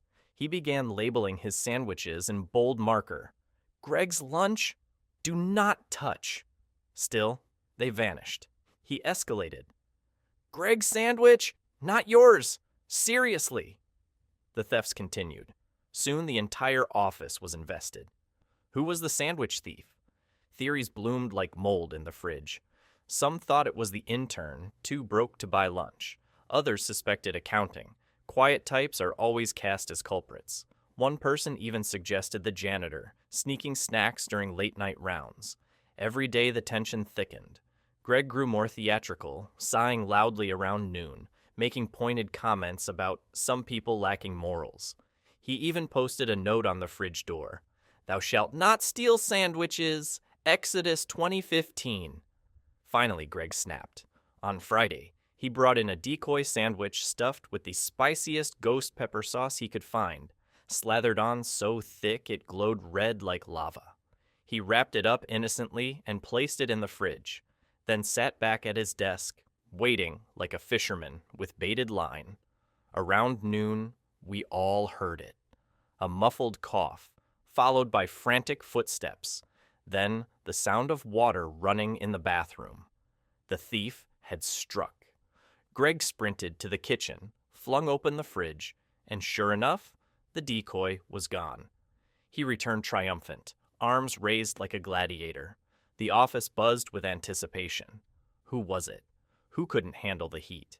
The answer arrived moments later when our boss, yes, our boss, emerged from the bathroom, face red, eyes watering, tie loosened in defeat. The room fell silent. He looked at Greg, then at the rest of us, and croaked, "Good sandwich." And with that, the mystery was solved. The boss had been stealing Greg's lunches all along. We expected fireworks, a showdown, maybe even HR involvement. But instead, something stranger happened. Greg laughed. Not bitterly, not sarcastically, genuinely laughed. The rest of us joined in, partly out of relief, partly because the image of our boss felled by ghost peppers was too good not to. The tension dissolved, replaced with camaraderie. From that day forward, Greg brought 2 sandwiches, one for himself and one for the boss. He labeled them both, neatly, like peace treaties wrapped in wax paper. The thefts ended, harmony returned, and the story of the great sandwich. Theft of 2019 became office legend, retold whenever someone's yogurt mysteriously vanished, or the vending machine ate $1. And sometimes, when I think back on it, I realize it was never really about the sandwich. It was about how even in the beige monotony of office life, drama finds a way to bloom. About how secrets hide in plain sight, even behind fridge doors. And most of all, about how something as simple as bread, cheese, and ham can bind a group of coworkers together in laughter that still lingers years later. The cat that accidentally joined a Zoom call. It was the spring of remote work, the season when every kitchen table became a cubicle and every bookshelf was promoted to a background stage, and we were all still adjusting to the strange ballet of unmuting ourselves at the wrong times, talking over one another, and pretending our internet connections hadn't just frozen mid-sentence. By then, we had learned to accept kids running through frames, spouses clattering dishes, even the occasional doorbell cameo. But none of us were prepared for the day my roommate's cat became an official participant in a quarterly strategy meeting. The cat in question was named Pickles, a plump tabby with eyes that radiated judgment and the personality of an emperor trapped in the body of a house pet. Pickles had a knack for appearing exactly where he wasn't wanted, on top of freshly folded laundry, across open books, directly in the middle of keyboards. We had both learned to work around him, nudging his furry mass from laptops and politely requesting that he vacate chairs. But on this particular morning, Pickles decided to escalate his career ambitions. I had logged into the Zoom call 10 minutes early, coffee in hand, hoping to appear competent and mildly enthusiastic in front of my boss and 20 co-workers. Everyone's little rectangles blinked to life one by one, faces washed in the glow of too much screen time. The meeting began, and we stumbled through introductions, strategy updates, polite nods. That was when Pickles, in his infinite curiosity, leapt onto my desk with the grace of a potato wearing socks, tail flicking across the screen. I reached to push him away, but in that single motion, he stepped squarely onto the keyboard. Suddenly, my screen flickered. The participants list shuffled, and then, as if the universe wanted to test my capacity for humiliation, a new box appeared on the call. It didn't say Raja Hasnain or even iPhone user. It said, quite clearly, Pickles the cat. Somehow the keyboard mash had opened a new window, logged in through a saved account name my roommate had once created for fun, and officially registered the cat as a meeting participant.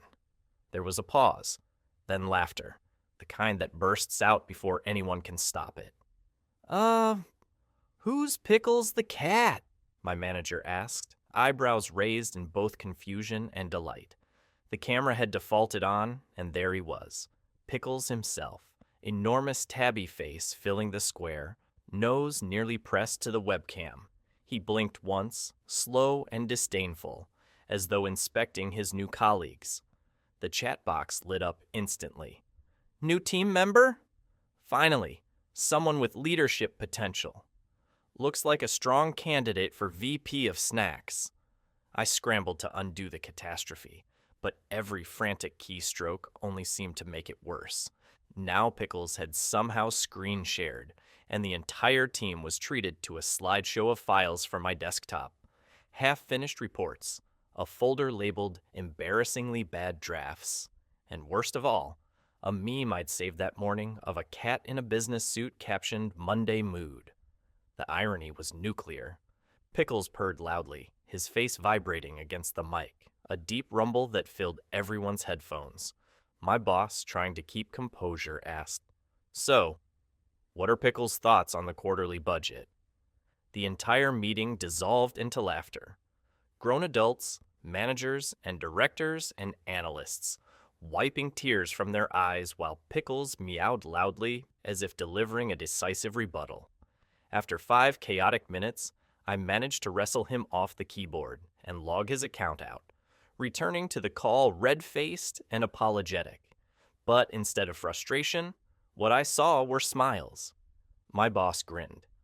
Honestly, she said, that was the most engagement we've had in a meeting all year. Maybe we should invite him next time, and that's exactly what happened. From then on, Pickles became an unofficial member of the team. His little square would occasionally pop up, either by accident or by popular demand. People began greeting him in the chat. Good morning, Pickles. Someone even photoshopped his face onto the company org chart as Chief Morale Officer. He was CC'd on an email once, just for the joke. But the strangest part was how much it mattered. People who rarely spoke up in meetings began making jokes to Pickles, their nerves eased by the absurdity. Stiff strategy sessions became lighter, easier, punctuated by someone asking, "What does Pickles think?" And in a time when isolation made days blur together, that silly cat gave us something to look forward to, a moment of shared laughter, proof that even professionalism can be punctured by a paw print. Months later, when we finally had our first in-person gathering again, someone brought a cardboard cutout of Pickles, complete with a tie, and set it at the conference table. He sat there all afternoon, silently judging, reminding us that sometimes the best co-worker isn't the one with the best metrics or the sharpest reports, but the one who makes everyone laugh when things feel too heavy. And now, whenever I log into Zoom and see all those little boxes appear, I half expect one to blink open with a furry face and the name Pickles the cat, ready to weigh in on quarterly projections. Because in the long story of work, deadlines, and digital meetings, the day the cat joined the call will always stand out as the moment we all remembered that even in our most serious squares, there's room for silliness. The time I got stuck in an elevator with a mime. Elevators are already strange little boxes, tiny metal stages where strangers briefly pretend they don't exist to one another, where everyone stares at the glowing numbers as if they contain the secrets of the universe, and where silence is heavy enough to feel like another passenger. I've always thought of elevators as liminal spaces, rooms that belong to no one, places you visit but never stay. But one Tuesday afternoon, on my way back from lunch with a sandwich in hand and a head full of mediocre office tasks, I discovered that elevators can also become theaters, especially when you're trapped inside one with a mime. It began innocently enough. The door slid open, and there he was, already inside. White face paint, striped shirt, black beret perched like punctuation. A mime. I blinked, thinking maybe I was hallucinating from lack of caffeine. But no, he was real, standing in the corner as if waiting for applause. I hesitated, sandwich halfway to my mouth, but politeness and the knowledge that my office was 8 floors up pushed me inside.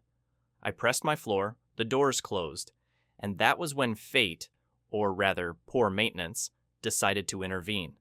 The elevator jolted, stopped. The lights flickered, dimmed, then glowed weakly. I waited for movement. Nothing. I pressed the button again. Still nothing. The sandwich suddenly felt like a fragile relic, my only companion in a world reduced to 4 walls. I glanced at the mime, who raised his eyebrows dramatically and placed a hand against the wall, as if confirming what I already knew. We were stuck. Here's the thing about being trapped in a metal box with a mime. Words feel useless.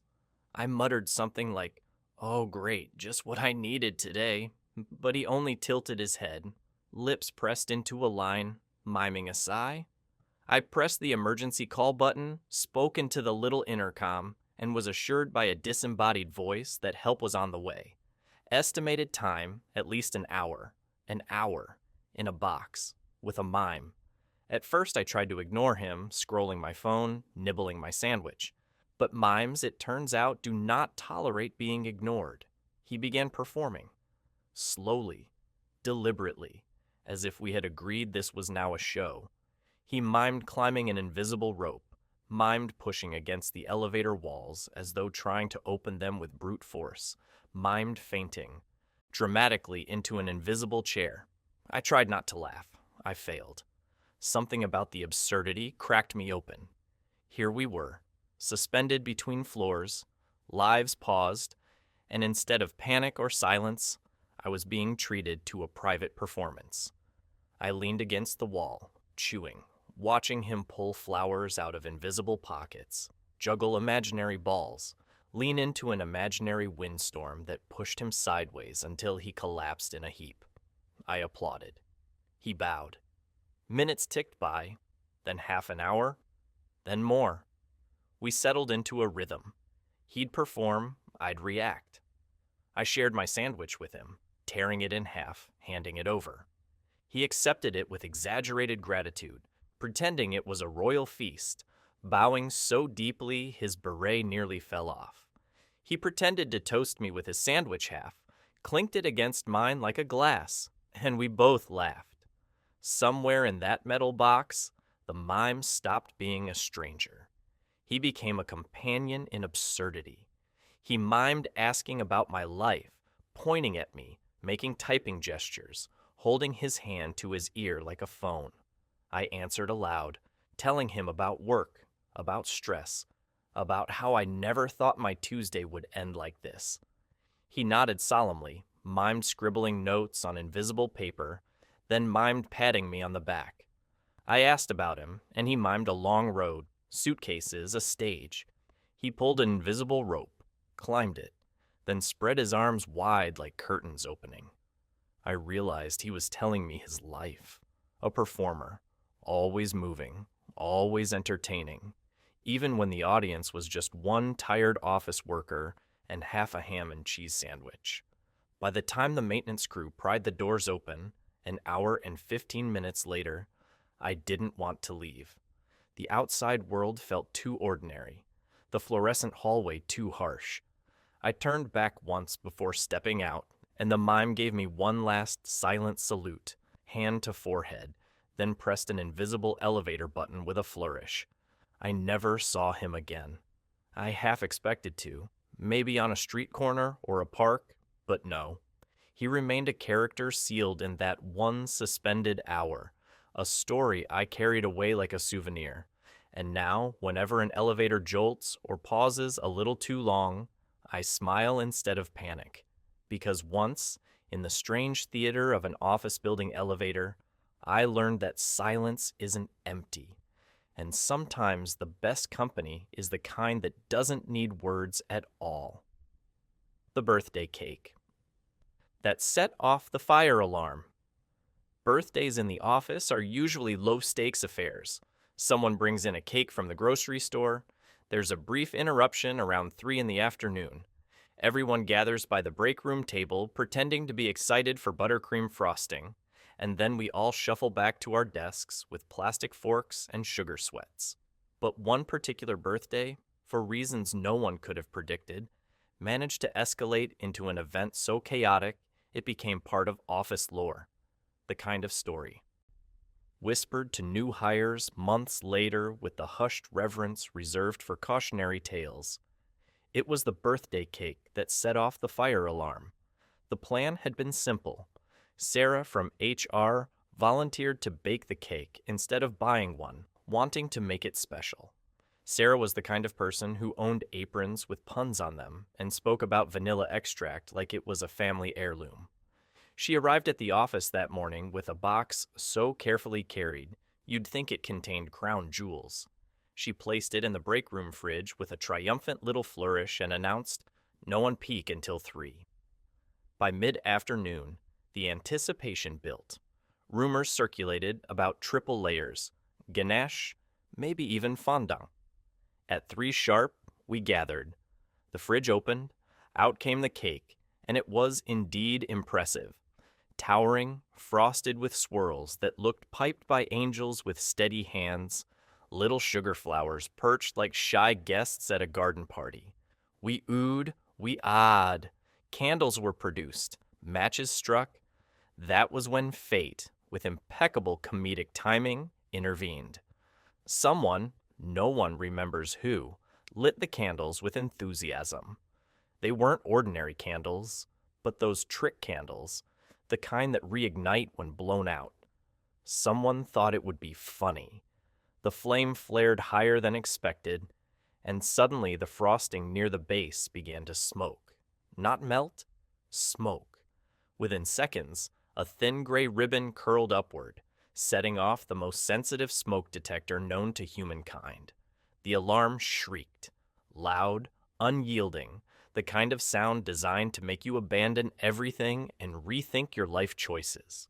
The sprinklers didn't go off, thank heavens, but the entire building was required to evacuate.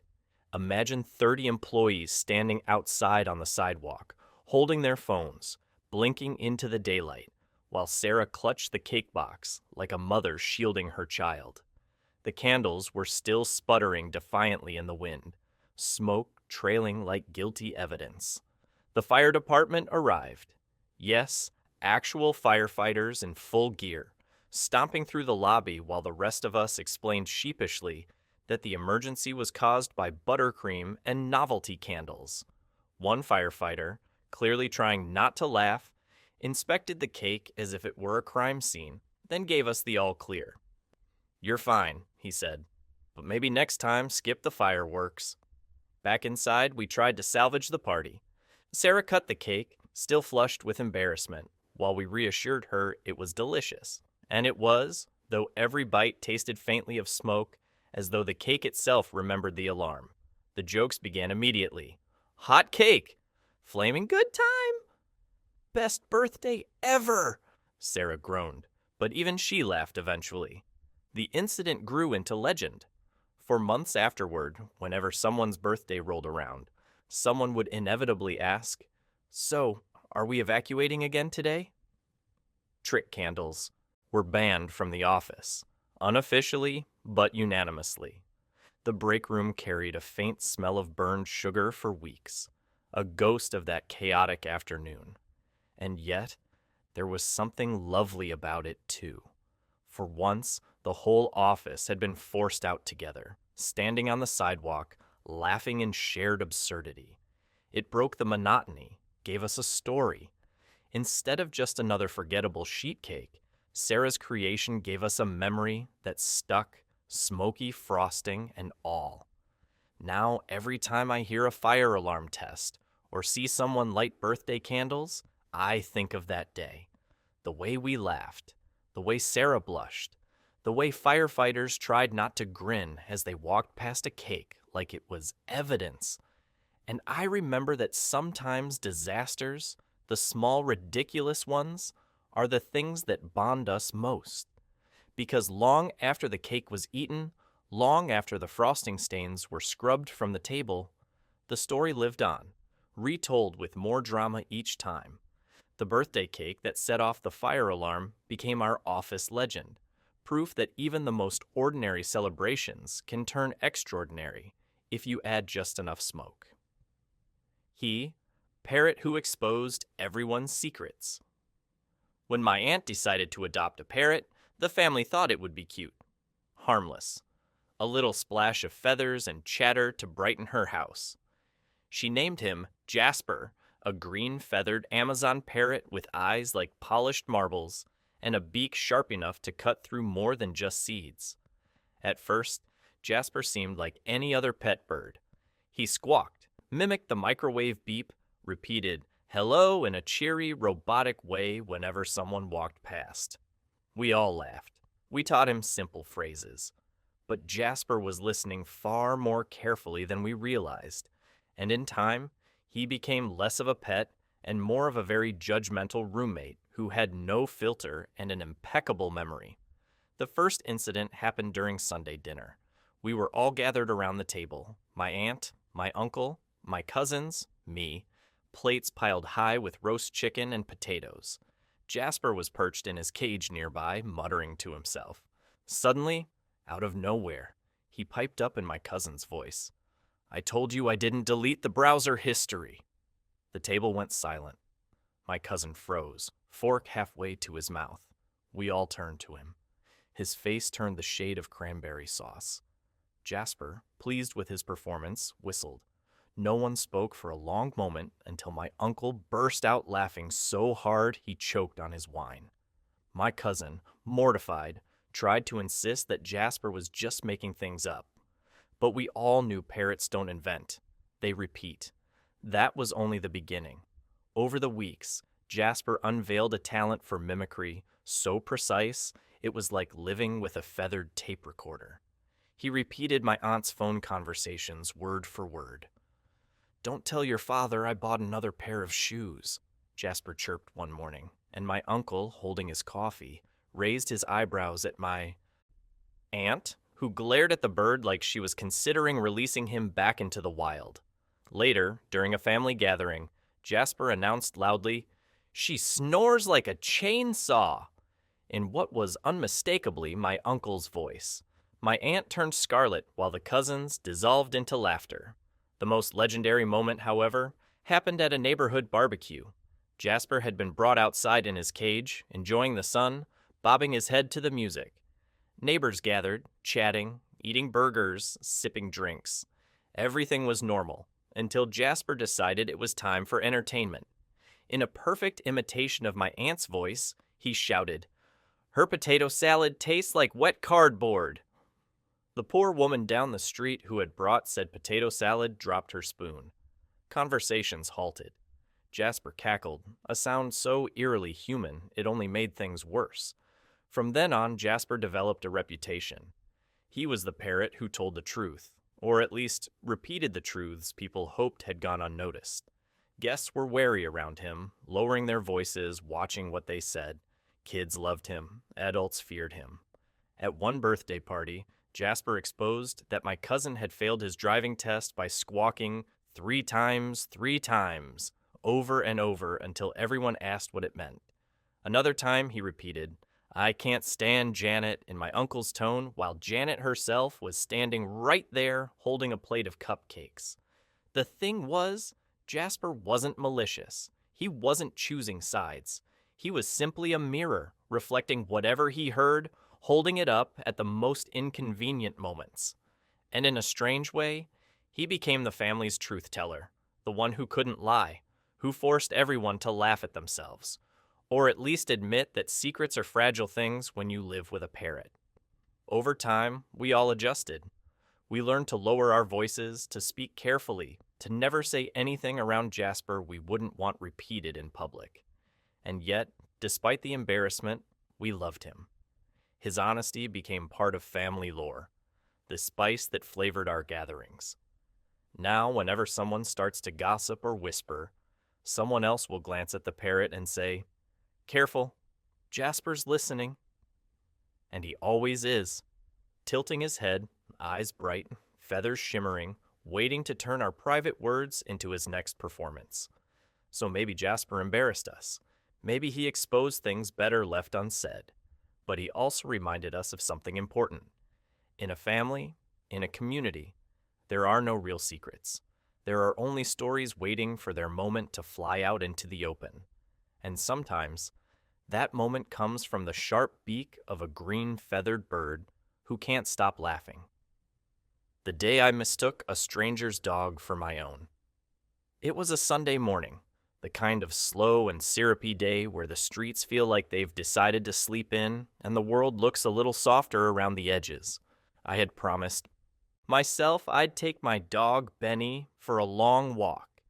Benny is a golden retriever with fur the color of late summer wheat and a personality so friendly he makes politicians look standoffish. He's the kind of dog who wags his tail at strangers like he's running for mayor. Everyone loves Benny. And because everyone loves Benny, I've grown a little overconfident in thinking I could spot him anywhere, even in a crowd of dogs. That confidence, as it turned out, would be my undoing. We set out early, Benny prancing proudly beside me, leash in hand, me sipping from a travel mug of lukewarm coffee.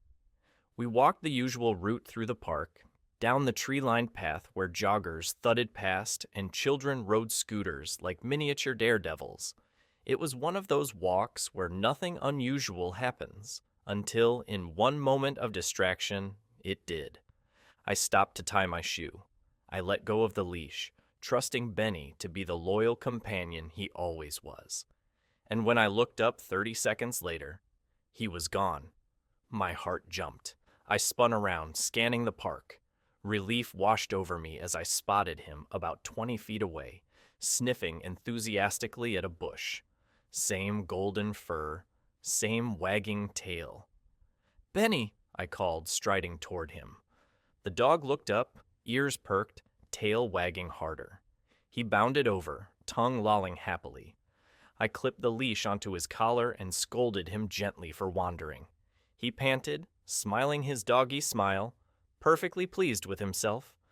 We resumed the walk. I chatted at him the way people do when they're alone with their pets. narrating thoughts about grocery lists, work emails, and whether I should start jogging again. He listened attentively, head tilting at the right moments, tail swishing like punctuation. I remember thinking, Benny seems especially attentive today. Almost different. But I shrugged it off. Dogs have moods, right? 10 minutes later, we passed a man jogging toward us, who slowed suddenly, frowning at my dog. "Buddy," he said. My stomach sank. My dog looked up at the man and exploded into joyous barking, straining on the leash to reach him. The man stopped, bent down, and the dog lunged into his arms with a familiarity that pierced me like a dart. That was not Benny. That was someone else's golden retriever. I froze. My mouth went dry. The man looked at me, confusion mixing with suspicion. This is my dog," he said, scratching the retriever's ears. I stammered something incoherent, fumbling with the leash. I thought he looks exactly like mine." My face burned. I unclipped the leash with trembling fingers, muttering apologies. The man raised his eyebrows, half amused, half bewildered, like he couldn't quite believe I had just borrowed his dog. "Where's your actual dog?" he asked. Panic surged through me. Where was Benny? My heart hammered as I spun around, scanning the park. And there he was. My Benny, 50 feet away, sitting patiently next to a hot dog stand, watching me like a disappointed parent who had just caught me making the worst mistake of my life. I sprinted toward him, calling his name in a voice that cracked like a teenager's. He wagged his tail calmly, as if to say, "Nice of you to finally notice I wasn't attached to that leash." The hot dog vendor laughed, handing Benny a small piece of bun, as if they'd struck up a friendship while I was busy dog napping. When I clipped Benny's leash back on, I swore he gave me a look, amused, forgiving, but with just enough smugness to remind me I was not winning Dog Parent of the Year. We walked home in silence, me red-faced, Benny strutting proudly with crumbs on his whiskers. The story, of course, spread. The man told the joggers, who told other park regulars, until soon it became legend. The day I mistook a stranger's golden retriever for my own. My friends teased me mercilessly. "Do you just leash any golden dog you see?" they joked. "Should we put a name tag on you instead of Benny?" My family laughed so hard I considered changing parks permanently. But the thing is, it's easy to mix up golden retrievers. They all look like they've been designed by the same committee. Floppy ears, happy eyes, tails that wag like windshield wipers.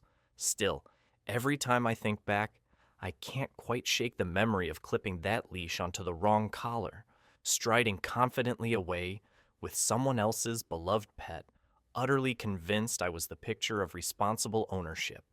Now, whenever Benny wanders even an inch, I keep both eyes locked on him, paranoid that another identical golden might be lurking nearby waiting to trick me. And every time I tell the story, Benny lounges at my feet, tail thumping, as if to remind everyone, yes, it happened, and yes, I'm still the better half of this partnership. So the day I mistook a stranger's dog for my own lives on in infamy, not just because of the embarrassment, but because it taught me something important. Love makes you blind, but apparently, it also makes you leash the wrong dog. The dinner party that turned into a board game. War. It started like any other polite adult gathering, with the sound of corks popping and the faint scent of garlic drifting from the kitchen, the kind of evening where everyone wears their best, "I'm relaxed but not too relaxed" outfits and pretends to care about wine pairings. Our host, Lydia, had decided to throw a dinner party because, as she put it, we need to act like grown-ups at least once a season. She set the table with candles, mismatched plates that somehow looked intentional, and a playlist of jazzy background music that made everyone nod approvingly. For the first hour, it was civilized. We talked about work, vacations, recipes we'd never actually make. We complimented the roast chicken as though it had just won an award. We sipped, we smiled, we laughed politely. Then Lydia, in what seemed like a harmless suggestion, said, "How about we play a board game after dessert?" Now, here's the thing about board games. They are never harmless. They are traps disguised as entertainment. Cardboard minefields that lure you in with dice and cards, but leave you bleeding with grudges. Everyone agreed, of course, because what else do you say? No, thank you. I prefer to maintain my friendships. Out came the game. Monopoly. A choice that should have been vetoed immediately, but no one had the courage. At first, it was fine. We all laughed as we picked tokens. Lydia's boyfriend chose the top hat, I picked the dog, someone else grabbed the car. We began. Dice clattered. Properties were purchased. Fake money exchanged hands. But within 20 minutes, the tone shifted. Lydia's boyfriend, it turned out, was a ruthless capitalist in disguise, snatching up every property like a dragon hoarding real estate. He built hotels with alarming speed, smirking as the rest of us circled the board like prey. Meanwhile, Lydia herself developed what can only be described as a personal vendetta against me. Every time I landed near her properties, she slammed her palm on the table and shouted, "Pay up, dog!" like she'd been waiting her whole life to say it. I tried to smile it off, but deep down, my blood boiled with the kind of irrational fury only Monopoly can inspire. Dessert plates still sat on the table, untouched, as the game consumed us. Candles burned low, wine glasses tipped dangerously, laughter curdled into arguments. At one point, a friend accused another of unethical trading practices because he sold Boardwalk for less than market value. Someone flipped a pile of fake money dramatically, bills fluttering like confetti. Lydia shouted at her boyfriend, "Stop mortgaging everything, you're ruining the economy." The boyfriend shot back, "That's capitalism, baby." And I swear for a moment we all considered staging a coup. Hours passed. The roast chicken smell faded into the background, replaced by the sharp scent of competition. Alliances formed and crumbled. Promises were made, then broken. Lydia accused me of strategic betrayal because I refused to trade her the railroads. The word betrayal was not exaggerated. She said it with such venom, you'd think I'd burned her house down. By midnight, the game had devolved into chaos.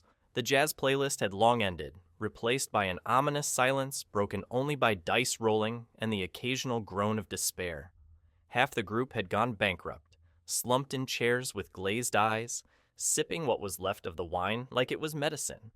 The remaining three of us clung to our properties like survivors on a lifeboat. The final straw came when Lydia's boyfriend landed on my hotel-lined avenue. The rent was astronomical. He refused to pay. I shouted. Lydia shouted. Someone else tried to mediate but was drowned out by the rising tide of fury. The boyfriend tossed his top hat token across the table and declared, "This game ruins lives."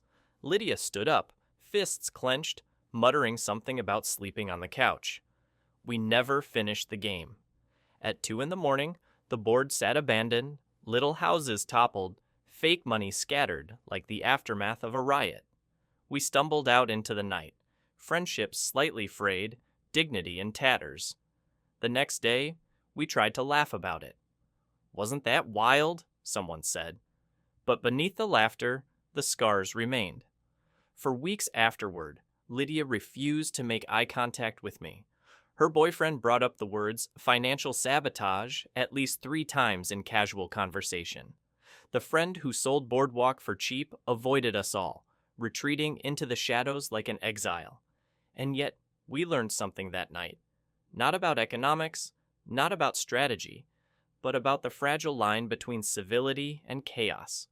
Because dinner parties may begin with candles and roasted chicken, but introduce a board game, especially that board game, and you'll see people's true souls laid bare, raw, and ruthless. The dinner party that turned into a board game war has never been forgotten. Lydia still hosts, but now we stick to charades, safe in the knowledge that miming an elephant is far less likely to destroy lifelong friendships. The hotel room. Mystery of the disappearing towels. Hotels are strange places when you think about it. Temporary homes with furniture that's been sat on by thousands of strangers, beds that hold more secrets than any confessional, and little soaps wrapped in paper as though they're gifts from an absent host. I like hotels for their anonymity, the way you can slip into a room and feel like the world outside is paused. But during one business trip, in a perfectly ordinary 3-star hotel with beige hallways and generic art prints screwed into the walls, I stumbled into a mystery that still lingers in my mind: the case of the disappearing towels. When I checked in, everything seemed normal. The lobby smelled faintly of lemon polish. The clerk smiled with the professional enthusiasm of someone who'd said the same sentence 200 times that day. And my room looked exactly as you'd expect. Bed neatly made, remote wrapped in plastic, 2 complimentary bottles of water on the desk, like peace offerings. In the bathroom, folded neatly on the rack, were 4 fluffy white towels. 2 large, 2 small. I remember thinking how extravagant it felt. I was only one person. 4 towels felt like a statement of faith in my hygiene. That night, I took a shower, used 1 towel, left the others stacked neatly. When I woke the next morning, the used towel had been whisked away by housekeeping, which I expected. But the neat little stack had changed. Instead of 3 towels remaining, there were only 2. I frowned, puzzled. Maybe I'd miscounted the night before. I shook it off. The second night, I repeated the routine. Shower. 1 towel used. Next morning, the used one gone, but the stack was down to just 1. I stopped, standing in the bathroom doorway, toothbrush in my mouth, foam threatening to drip, staring at the dwindling pile. It wasn't my imagination. The towels were vanishing, one by one, like they had their own secret escape plan. By the 3rd day, the pattern was undeniable. I came back from meetings to find no towels at all. The rack was empty, barren, like a crime scene scrubbed of evidence. I called down to the front desk, trying to sound polite. "Hi, I seem to be missing all my towels." There was a pause. Then the clerk said brightly, "Housekeeping will bring some right up." A knock came within minutes, and a woman handed me 2 towels with the careful neutrality of someone delivering ransom. But the cycle continued. Each day, towels appeared and then disappeared.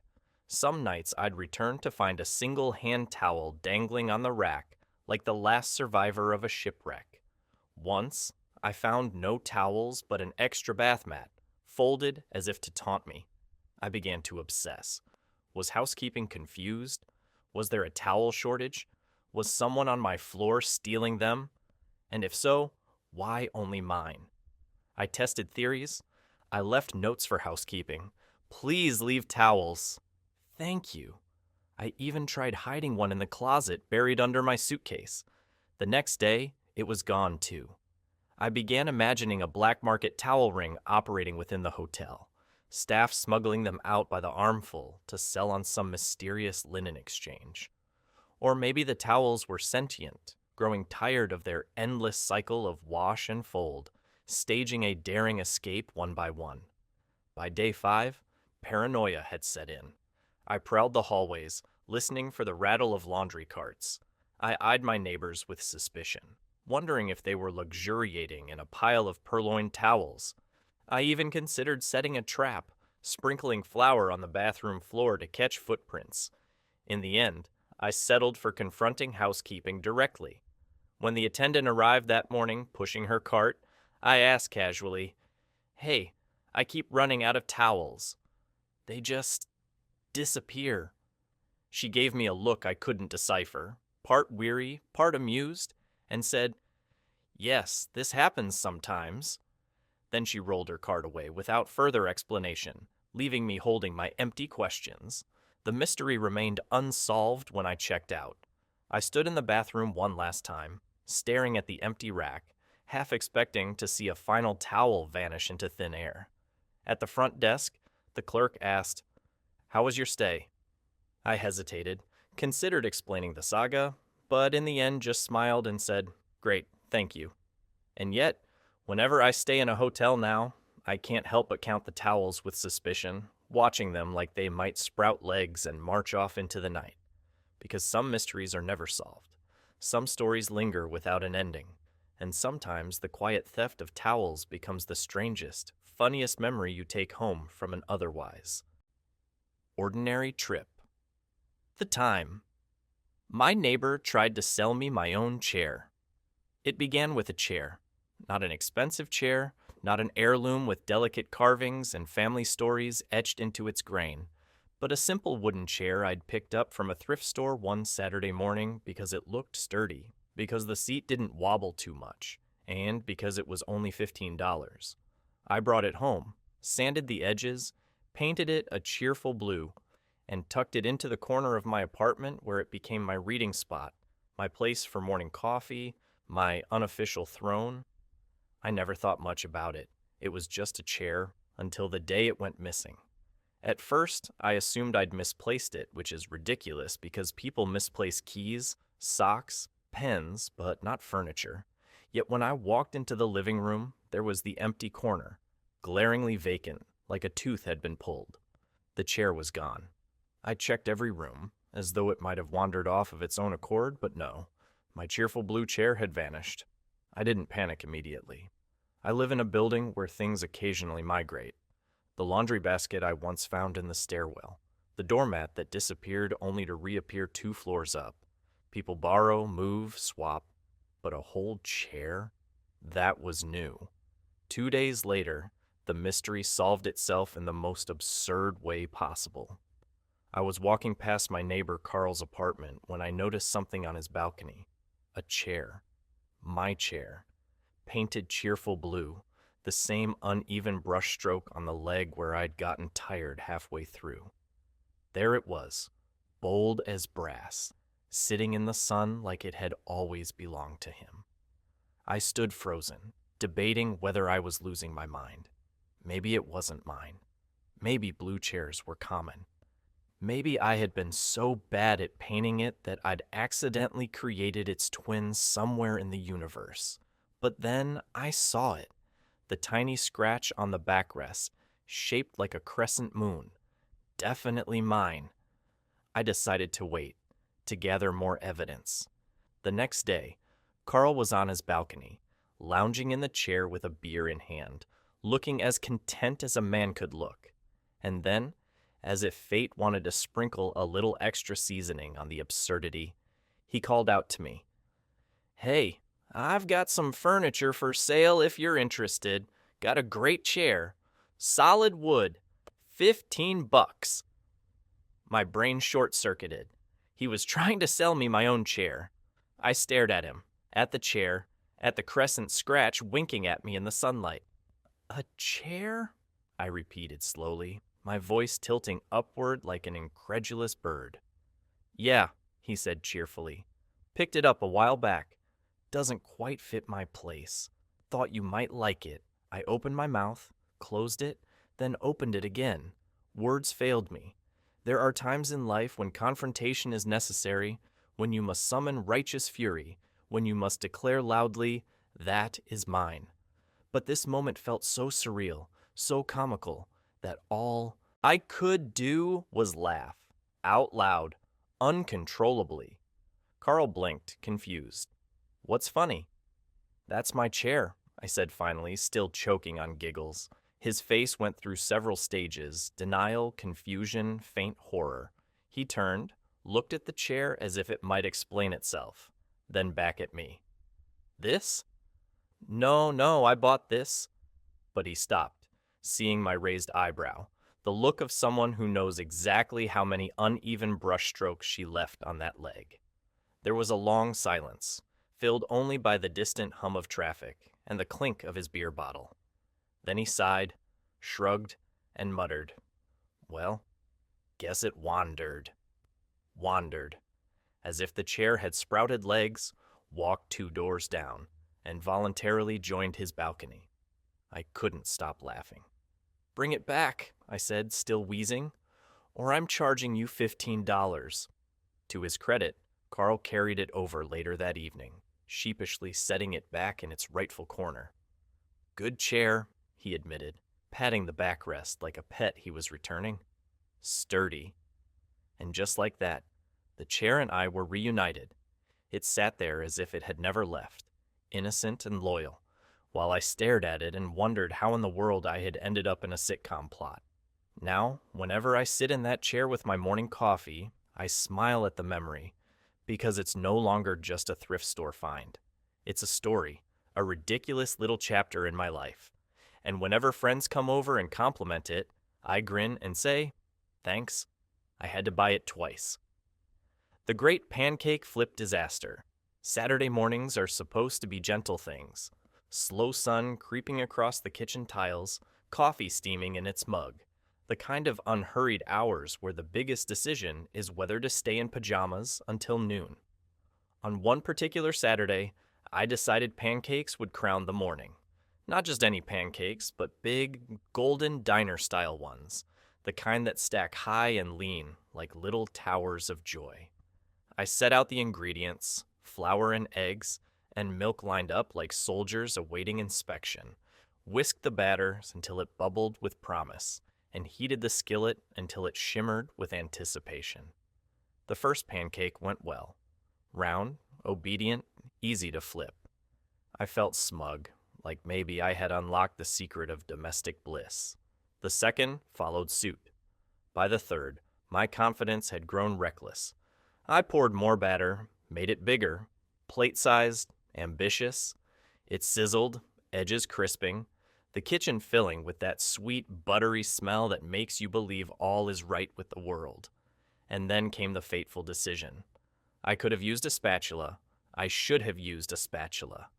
But no, pride whispered, flip it in the air. Do it like the chefs on TV, wrist flicking gracefully, pancake soaring, landing with applause. So I tried. The pancake rose. For a glorious fraction of a second, it hung in the air, golden and perfect, like a sun caught mid-rising. Then gravity, unkind and inevitable, yanked it sideways. It missed the skillet entirely, smacking the edge of the stove, folding in on itself like a defeated parachute, then sliding down the cabinet with a slow, greasy resignation. I gasped, lunged to save it, but only smeared butter across the counter. The pancake flopped onto the floor. My dog, who had been dozing peacefully, leapt up with the reflexes of a trained soldier and claimed it before I could. One gulp, gone. He licked his lips, tail wagging, thrilled by his unexpected breakfast. I stood there, spatula in hand, staring at the empty skillet, mourning the pancake that could have been. But the disaster wasn't over.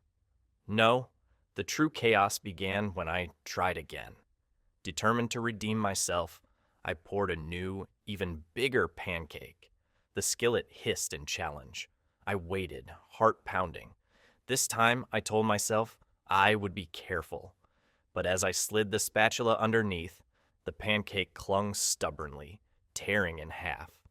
One piece flopped onto the counter, the other onto my arm. I yelped, flung it away, and now the kitchen smelled not of sweet butter, but of panic. By the time I was done, the counter was dusted with flour, the sink piled with sticky bowls, and my dog was waddling away, belly full, crumbs clinging to his whiskers like victory medals. I managed to salvage one small, misshapen pancake, which I ate in silence at the table, staring at the battlefield I had created. Later, when friends came over, I told the story, trying to soften it with humor. It was a pancake massacre, I said. They laughed. They teased me for weeks afterward, calling me Flip and sending me gifs of chefs tossing pancakes effortlessly. My dog became the true hero of the tale, the opportunist who had turned my failure into his feast. And now, whenever Saturday morning rolls around and I think about pancakes, I hesitate. The skillet still waits, shiny and smug, daring me. Sometimes I try again, cautiously, with a spatula and a prayer. Other times I give in and make waffles instead, because waffles don't ask you to gamble with gravity. But I know one thing. The memory of that doomed flip, that pancake soaring toward destiny only to splatter in defeat, will always haunt my kitchen. And maybe that's okay, because some mornings aren't meant to be perfect. They're meant to remind you that even in the quiet rhythm of eggs and flour, chaos can sneak in, and sometimes the dog gets the best breakfast of all. The lost phone that started a neighborhood search party. It was an ordinary Tuesday evening, the kind of evening where nothing remarkable is supposed to happen, where the most exciting plan is reheating leftovers and scrolling aimlessly through social media. I had just come back from work, juggling my keys, my bag, and my phone. Or, at least, I thought I had my phone. But when I set everything down on the counter, the phone wasn't there. I checked the bag again. No phone. The couch cushions. Empty. My jacket pockets. Nothing. I felt the first prickles of panic. Phones aren't just phones anymore. They're maps, calendars, diaries, flashlights, libraries, lifelines. Losing one feels like losing a piece of yourself. I retraced my steps in my head. The bus ride. The corner store where I bought milk. The 5-minute walk home. Somewhere along that route, my phone had slipped away. I bolted outside, scanning the street like a detective at a crime scene. Nothing on the sidewalk. Nothing in the gutter. Nothing by the bus stop. I asked the shop clerk if anyone had turned in a phone. He shook his head. By now, sweat pricked my temples. My entire digital life was lying somewhere out there, alone and vulnerable. Then my neighbor, Mrs. Rodriguez, saw me pacing and asked what was wrong. I told her. She gasped like I had announced a missing child.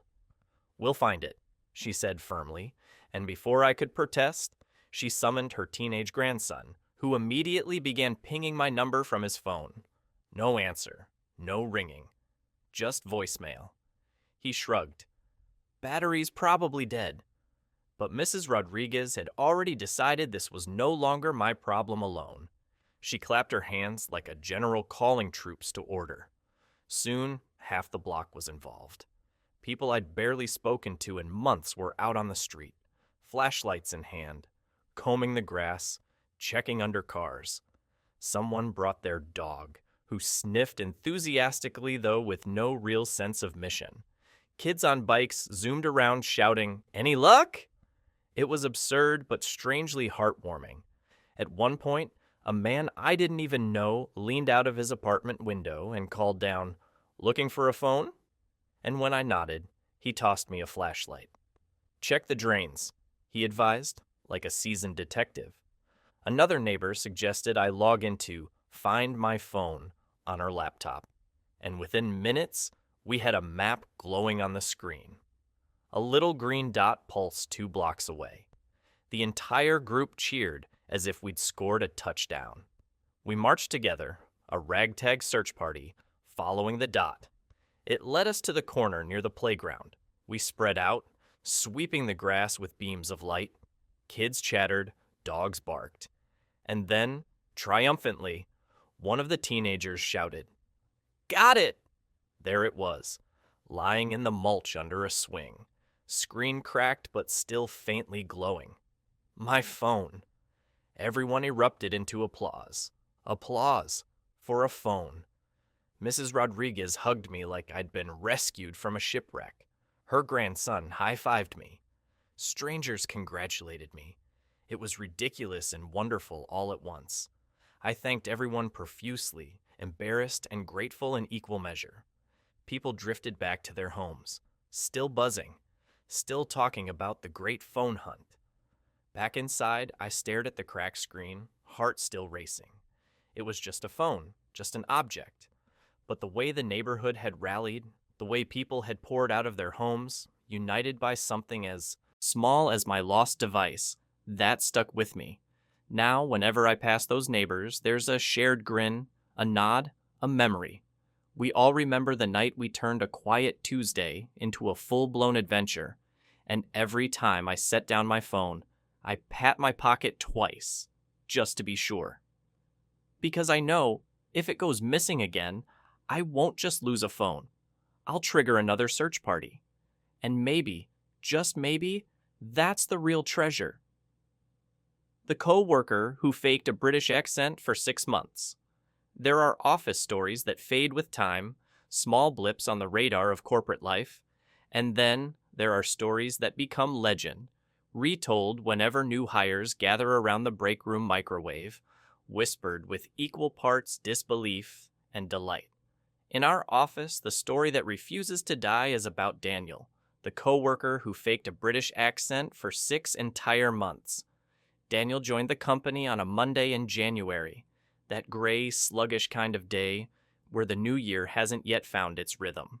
He walked in wearing a crisp suit and a confident smile, introduced himself during the morning meeting, and when he spoke, it was in a rich, rolling British accent. Not posh aristocrat, but not Cockney either, something in between. The kind of accent you hear in BBC dramas and toothpaste commercials. Everyone immediately liked him. He sounded refined, worldly, smarter than the rest of us by default. People leaned in when he spoke as though the accent carried extra authority. For weeks, no one questioned it. He told stories about uni instead of college, about growing up across the pond. He claimed to miss proper tea and good fish and chips. People asked him about life in London, and he answered smoothly, weaving in enough vague details to sound believable. He became the British guy, the charming addition to our otherwise painfully American office. The accent gave him power. When Daniel presented at meetings, people nodded more quickly, agreed more readily. "He just sounds like he knows what he's talking about," someone whispered once. At happy hours, his stories drew crowds. Women swooned a little. Men envied him. He leaned into it, sprinkling cheers and mate into conversations, raising his glass with a flourish. We never doubted him. Why would we? But then cracks began to show. Small ones at first. He once referred to dimes and quarters instead of pence. He talked about growing up watching Saturday morning cartoons that only aired in the U.S. Someone noticed he pronounced aluminum the American way when he was distracted. Suspicion grew, whispers curling through cubicles like smoke. The breaking point came during a team lunch in June. Someone asked him which football team he supported, meaning soccer, of course. Daniel hesitated, stalled, finally muttered, the London Dragons?" The table fell silent. There is no London Dragons. Not in football, not in any sport.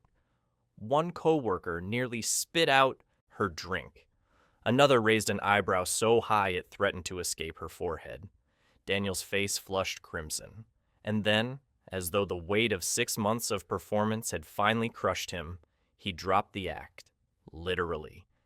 He sighed, and in his normal, flat Midwestern accent said, "Okay, fine. I'm from Ohio." Chaos erupted. Half the table laughed so hard they cried. The other half demanded explanations. Why? Why fake a British accent for half a year? Daniel shrugged, sheepish. "I thought it would make a good first impression," he admitted. "And then it just kept going. And after a while, I couldn't stop." The fallout was immediate and bizarre. Some people were furious, feeling duped. Others admired the sheer audacity. For weeks, the office buzzed with jokes. People called him Sir Daniel of Ohio. Someone taped a Union Jack to his cubicle. During meetings, co-workers exaggerated their own accents, throwing in fake French or Australian just to tease him. The HR manager had to step in and remind everyone that mocking accents, even fake ones, was technically workplace harassment. But Daniel took it in stride. Once the secret was out, he seemed almost relieved. He leaned into the jokes, laughing along, even mimicking himself. Eventually, the scandal faded, replaced by new office dramas. But his legend endured. Whenever someone new joined the company, inevitably, someone would pull them aside and whisper, "Did you hear about the guy who faked being British for 6 months?" Years later, I still think about it. About how Daniel, an ordinary man from Ohio, reinvented himself with nothing more than an accent, about how we all believed him, never questioning, because people rarely do when a story is told confidently enough. And I wonder if maybe, just maybe, there's a little part of all of us that wishes we had the courage or the audacity to step into a new version of ourselves, even if it's just by rolling our R's differently. The co-worker who faked a British accent for 6 months may not have been from London, but he left us with a story far better than any spreadsheet, a reminder that offices thrive not on meetings and memos, but on the legends that make us laugh years after the fact. The time I accidentally joined a bachelorette party. It was a Friday night, the kind of night when the city hums with restless energy, neon lights buzzing like beacons, and people spilling onto sidewalks with the kind of confidence only the weekend provides. I had plans to meet a couple of friends at a bar downtown.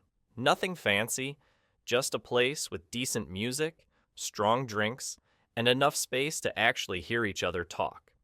I was running late, as usual, weaving through crowds, phone buzzing in my pocket with texts asking where I was. By the time I reached the bar, I spotted a group just inside the door, laughing, waving, and, assuming it was my group, I waved back. The thing about crowds is they're deceiving. Faces blur. Outfits blend, and enthusiasm is contagious. So when the group of women beckoned me over with cheers, I walked right in, smiling, relieved to finally be among familiar company. I didn't even pause to double check. One of them handed me a drink immediately, a pink concoction glittering with sugar. Another slapped a sash over my shoulder that read, Team Bride. Before I could object, a third hugged me and shouted, "We're so glad you made it!" Now, most people would clarify. Most people would stop and say, "Oh, sorry, wrong group." But there's a certain momentum that carries you in moments like these. The music was loud, the drinks were flowing. The laughter was magnetic. So I went with it. I sipped the neon drink, adjusted my sash, and told myself I'd sort it out in a few minutes. Minutes turned into an hour. I was swept along with them like driftwood in a river. They pulled me onto the dance floor, where we jumped and shouted lyrics to songs that were older than some of the hairstyles in the room. They handed me props, glow sticks, plastic tiaras, novelty sunglasses shaped like hearts. At one point, someone smeared glitter on my cheeks. "You look fabulous," she declared. I thanked her, as though I had been waiting for this validation all week. The bride-to-be herself was radiant, a whirlwind in white with a veil clipped to her hair, her laughter ringing louder than the music. She hugged me twice, called me Jessica, and I, instead of correcting her, just nodded and said, "Of course." Because when a bride hugs you at her bachelorette party, you don't ruin the vibe with logistics. By the second hour, I was fully embedded. I had taken photos with them, group shots where I crouched in the front flashing peace signs. I had toasted with them, chanting nonsense slogans about love and forever. I had even given a pep talk to one bridesmaid who was crying in the bathroom because she thought her shoes were too ugly for photos. The strange thing was, no one questioned me. They folded me into their group seamlessly, as though I had been part of their circle for years. Maybe it was the blur of alcohol. Maybe it was the magic of the night. Or maybe bachelorette parties operate under the unspoken rule that the more, the merrier. Eventually, though, the truth had to crack through. My phone buzzed again, and I remembered. My real friends. I slipped away to the corner to check the messages. They were at an entirely different bar across town, waiting for me. Panic and hilarity hit me all at once. I'd been partying with strangers for 2 hours. I returned to the group, intending to confess, to explain, to bow out gracefully. But before I could speak, the bride grabbed my hands and shouted, "Jessica, promise me we'll always stay this close no matter what." The group cheered, and in that moment, I couldn't bring myself to shatter their illusion. So I hugged her tight, whispered, "Of course," and slipped out, while the others were distracted by a tray of shots arriving. I arrived at the correct bar 20 minutes later, glitter still on my cheeks, tiara still crooked on my head, sash dangling proudly. My friends blinked at me in disbelief. "What happened to you?"